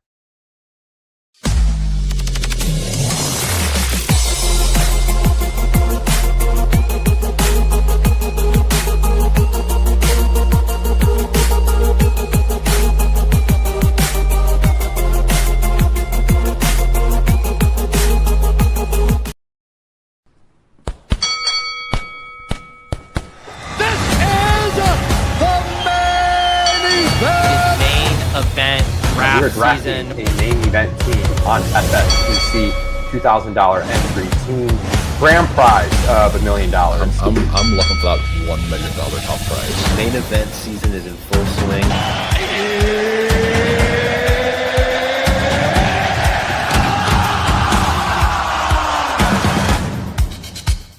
Well, the FFPC main event is super important. I realized I have not given my quarterback public service announcement. If you feel these one quarterback leagues have taken over and they have too much of a stranglehold on the fantasy industry, and that quarterbacks, the most important position on a real NFL field, are not getting their just due, take advantage of the largest Superflex best ball tournament of its kind, the FFPC Superflex best ball tournament. $35 to enter. You can win $100,000 grand prize. And these quarterbacks, they are first-round picks. They are second-round picks. They are third-round picks. It is the great equalizer in everything we offer at the FFPC. And you, too, can join it right now at myffpc.com and win $100,000 off just a $35 entry fee, and you're supporting the quarterback position at the same time. All right, that's my PSA there. Jim, we have to get back to you in your Pros versus Joe's team. Remind me again, was this Sunday night or Monday night you drafted this team? Tuesday. It's been forever ago, and it was a week ago Tuesday. It wasn't even this past Tuesday. Right. Yeah. Okay. So this would have been Tuesday night. This was draft number 3, July 28th. Yes. Is when you drafted this team. And you were at the 6th spot, I want to say. Correct. On this. Yeah. So you're at the 6th spot. And again, for anybody who's not familiar with Pros versus Joes, this is a 20-round draft. Best ball slim, no kickers, no defenses.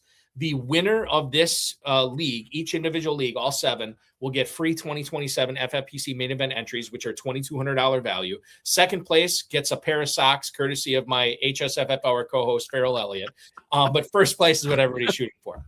And so I do think we have seen some more home run swings, some more like I don't want to get a single, I don't want to get double, I want to get the home run here.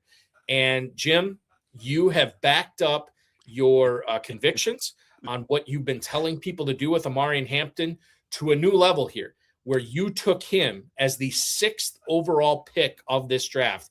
If anybody is doubting that you are maybe just a quasi-believer in Hampton, they see what you did here, and they know you are all in on one Omarion Hampton this year. I did notice, because I immediately patched on to the high stakes fantasy hour so to let you guys grill me, because I knew it'd be a point of contention. And you guys were always very wonderful to me as usual, didn't really rip into me as bad as it should. But I also noticed in the rest of the Pros versus Joe's drafts, Hampton didn't make it past the turn.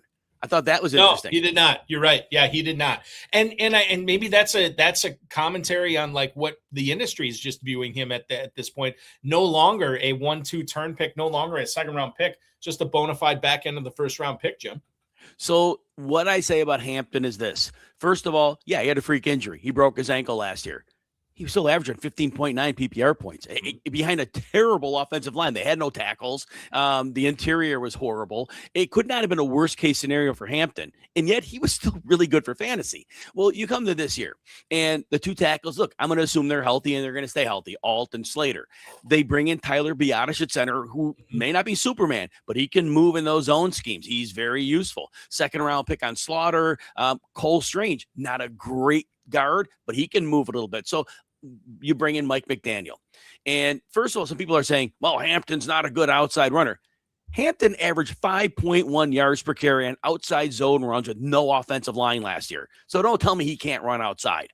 And the other thing is now the other people are saying, well, they have the guy for Keaton Mitchell. They have Keaton Mitchell. Yeah. They're going to be sharing work. Devon Achane was 188 pounds and he was getting 350 touches. If you think Mike McDaniel is going to give that many touches to Achane and have a 220-pound Hampton and say, you know what, I'm going to get Keaton Mitchell in there.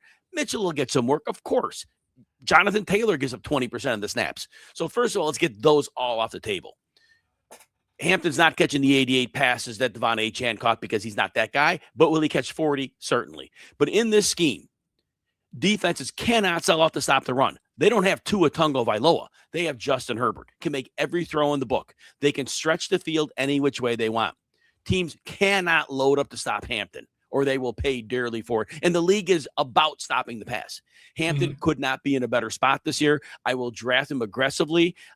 Beginning of the draft season, I had him and Genty like right close to each other. Hampton is now my running back 3, and I'm not looking back. Yeah, there's a lot of love for Hampton. And quite frankly, you can't really poke holes in his prospect profile. There's a lot of love for him and the offense and the OC and a lot of the things that you had mentioned just now. And by the way, I'll just piggyback on this. Not only is Tyler Biotish from my neck of the woods here in Wisconsin as a former Badger, he is a third cousin of my mother-in-law. So I have to root for Tyler Biotish and blocking for one Omarion Hampton this year, which, if you believe Jim Coventry, is going to lead you into a lot of high stakes and fantasy football wins. And quite frankly, not even according to Jim Coventry, according to a lot of people. But Jim is he is driving the Hampton hype train right now. I want to flip it over to another pick that you had made in the 7th round of this Pros versus Joes draft. And as much as I want to give you credit when you go out of your way to get your guy, because I always think getting your guy, that's what fantasy football is all about. I don't necessarily know if you got your guy here at the 706, but Jim, you took advantage of some value falling to you. In the FFPC Best Ball Tournament over the last 3 days, Parker Washington normally goes at the 609. He's gone as high as the 512, but you cash in on him at the 706. A good value here. Was he part of the draft plans, or when you were on the clock in the 7th round, were you just looking at him as a value you could not pass up?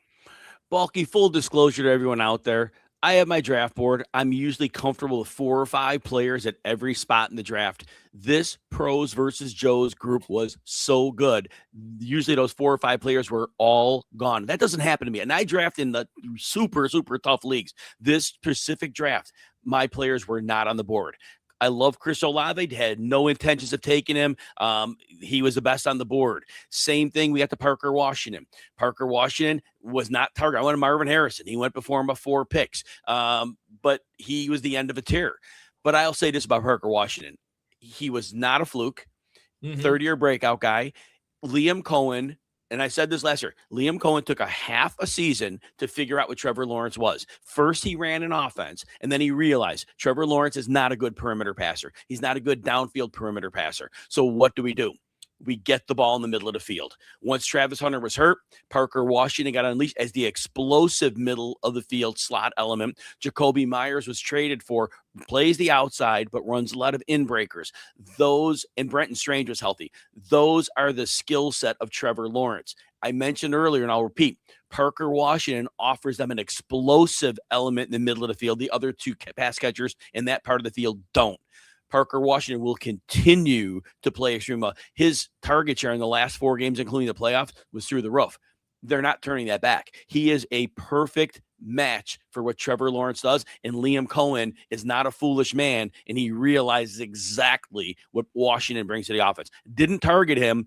Pleased as heck that I got him. That's how kind of my thing is too. I spent the majority of drafting season, and I've said this on a lot of podcasts, that I just wanted pieces of this Jacksonville offense, whether it was Tootin at their price, right? I wasn't going to overdraft any of these guys, but Tootin, Rodriguez, Hunter to a certain extent, Myers, Washington, Thomas, Lawrence. I mean, all these guys, every draft I tried to watch, I wanted to leave with one Jaguar. And Parker Washington's probably been the guy I've drafted most out of all the Jacksonville players this year, and I feel really good about it. And certainly you cashed in on some value here as well. Speaking of value, you also got value, Jim, in the following round in the mid-8th at the 807. We talked about him earlier. Travis Kelce is your selection there. Now, I should have it in front of me. Was he your first tight end, or did you already have a tight end off the board? He was my first tight end. And again, picking in the middle. Very smart drafters, FFPC, tight end premium. They made sure that they were near the end. They were proactively getting their tight end because they knew that was their last shot to get that tier of tight end. So every time I wanted a tight end, anyone I wanted was long off the board. So again, we are pliable in drafts. You go in with a plan, and when that plan breaks down, you just pivot. And my pivot was that was the first time there was a tight end available that I was willing to take on my roster at cost. By the way, I should mention, too, we have a pair of rushing touchdowns in the Hall of Fame game to talk about. Corey Kiner is the first touchdown of the NFL season here as he gives the Cardinals a 7-0 lead after Carson Beck leads the Cardinals on a 98-yard scoring drive. God bless him. And then former Packer and the current mayor of Door County, Wisconsin, or I don't know what the county is that you have, like the chairman, the constable. I don't know, but whatever it is, everybody in Door County, Wisconsin, which is just north of Green Bay, loves this guy. AJ Dillon gets in the end zone. He's got 2 carries for 5 yards and a touchdown. 7-7 with 10:56 to go in the first half in the Hall of Fame game. Travis Kelce was your first tight end. I'm assuming this dude was your second tight end. At the 11:06, you get a piece of that Chargers passing game that we had talked about in hour number 1 tonight, Jim. Oronde Gadsden, a player that many high-stakes players, pundits, what have you, have said that his value, given where it was at in January and February, has been absolutely train wrecked by the decisions that the Chargers have made. Charlie Kolar, David Njoku, it's such a crowded room to catch passes there. I mean, obviously Hampton, but then Trey Harris, Ed McConkey, Quentin Johnston, the possibility of Keenan Allen coming back, although I don't think it's likely, but it's still a possibility. Gadsden at the 11:06, was this more of like a pick to win? Was this more of like a home run swing? Tell me a little bit about this Gadsden decision that you made in the mid-11th. Balky, I am so glad you asked me this question. I try to offer a cheat code every year. Last year it was play running backs because the light linebackers, 2 on the field, injuries are going to be low. My cheat code this year, Sean McVay, go with a different team. 13 personnel, 3 tight ends in the field. Lazy analysis, 30% of the time they ran it. Total lie. It was true technically. They didn't start running it till week 9 after their bye. They were running it 46 to 50% of the time. Why? It's a math advantage against the defense. The defenses cannot break it because they don't have the personnel to deal with it. And teams are unwilling to sell out and bring everybody down. So when the Chargers brought in David Njoku, Charlie Kolar, they also have 2 fullbacks, Alec Ingold. This team is going to run an exponentially high number of heavy personnel. I expect quite a bit of the 3 tight ends. So you have to have Njoku and you have to have Kolar. Njoku's aging and he hasn't been the same player in 3 years. Kolar, they could talk him up as a receiver all day long. Please, fine, whatever. He's going to get 20 catches and call it a day. Who is the move tight end? It's very clearly Oronde Gadsden. There are going to be a lot of plays where the Chargers have 1 receiver on the field because when you have 3 tight ends, you only have 1 receiver. Just remember, Mike McDaniel 2 years ago, he had Tyreek Hill, he had Jaylen Waddle. But who was it? It was the tight end, Jonnu Smith, 80 catches, 800 yards, 8 touchdowns. He was rolling 8s with Tyreek Hill and Jaylen Waddle. What do you think Mike McDaniel's doing here? Do you think he's really weaponizing Kolar and Njoku? No, he's weaponizing the guy who had a 94-yard average over a 4-week stretch last year. He is going to be salivating when he has these 3 tight end sets and he can move Gadsden into space. Nobody's seeing this because people don't understand the trend. And the Chargers are uniquely equipped to play that level of heavy personnel. Kolar was a big-time pass-catching tight end in college. He has not found the same level of success in the pros. And I can't help but wonder, and you kind of touched on this, but I'll just drive the point home. Joe Alt is back. Rashawn Slater is back. And I would contend, maybe this isn't a popular opinion, but because of Kolar and Njoku's blocking exploits and the lack of Gadsden's blocking exploits and the fact that Gadsden is pretty much inarguably the most athletic tight end of the 3, I wonder if that works for him. The fact that Gadsden is such a prolific pass catcher and the fact that Kolar and Njoku are really good blockers. I wonder if, as long as Alt and Slater are healthy, that this means more Gadsden out there. I don't know. It's something to, and I don't know if I've formulated a hard opinion on this yet, but it's something that I'll be thinking about over the course of the next month before the NFL season starts here. The preseason starts tonight, obviously, and then we'll get real life football going on here shortly. The last player I want to ask you about with pros versus Joes here, Aaron Jones is normally running back 41. He goes at the 11:03. You got him at the 12:07 tonight. I always have to ask when it's stuff like this, Jim. Was he ever in your draft plan, or was this a player that was just too good to pass up on? And maybe the way that you answer this is also a commentary on how you view the Vikings running back situation in 2026. So I did draft 3 running backs in the first 5 rounds, Hampton, Barkley, and Montgomery. So I am pretty well set there in terms of look, if they get hurt, they get hurt. But they have different bye weeks, so I'm kind of covered there. But it became a point in the draft where if there was one of the few running backs that I thought could contribute in a best ball league that late, Aaron Jones just happened to be there, and I felt like he was the best value. I didn't like any of the wide receivers at that point. I already had 2 tight ends. I had 2 quarterbacks. So it was a pick where he was on the board, and he was definitely a player I wanted. I wanted Stribling. I got him later at receiver. But the thing with Aaron Jones was interesting, and I really don't get it because he is aging. He is in decline as a runner, but they paid him. And And that surprised me a lot. And they are talking about, like, the beat writer, Alec Lewis, I believe, from The Athletic, is saying that right now they're viewing him as their lead guy. Will the wheels fall off at some point? Probably. But if he's out there in an offense that's run by Kevin O'Connell, the offensive line's good, they got to worry about Jefferson and Addison and Hockenson. Yeah, I think this is a running back 4 super late in the best ball draft. He'll get hurt at some point, most likely, but he could get 3 or 4 games where he might be in my lineup. Yeah. And that might be all you need, right? From a best ball standpoint, that can really carry you. Aaron Jones, your selection at the 1207. The overall, and I know you talked about Kelsey, you talked about Gadsden. The only other tight end you added to this group was TJ Hockenson in the 13th round, which is obviously a real life teammate of Aaron Jones for the Minnesota Vikings. You were, I'm verifying this right now. I believe you were the Jim, you were the last player to take a tight end in this draft. And you added, after Kelsey, Gadsden, and Hockenson. Are you concerned at all about I should say, what's your level of concern, if any, about the tight ends that you have put together on this team, carrying you to not only a 2027 main event team for free in this league if you win it, but perhaps the overall as well? I may be a crazy man. I may have had hair someday, but I went in with the plan. I wanted Gadsden and I wanted Hockenson. And I'll tell you a little quick story about Hockenson, and I'm going to say it this way.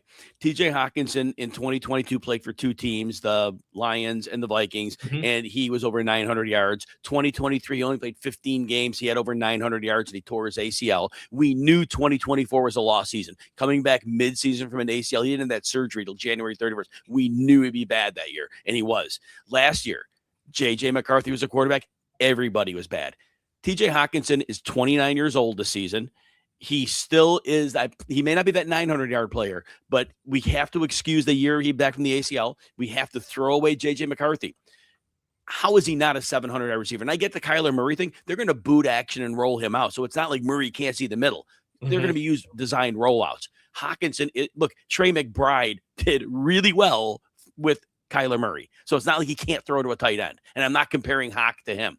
Hawk's getting the ball here. And I just think that late, and again, in the best ball league, he is going to have 5 or 6 weeks. They're going to be very, very useful. And he might even have more utility than that. Jim, this was tremendous. And by the way, for a fantastic show, we have to close it with a fantastic performance that we are witnessing from Carson Beck in the Hall of Fame game tonight. We already have Derek NZ6IF pointing out that Beck is looking really good.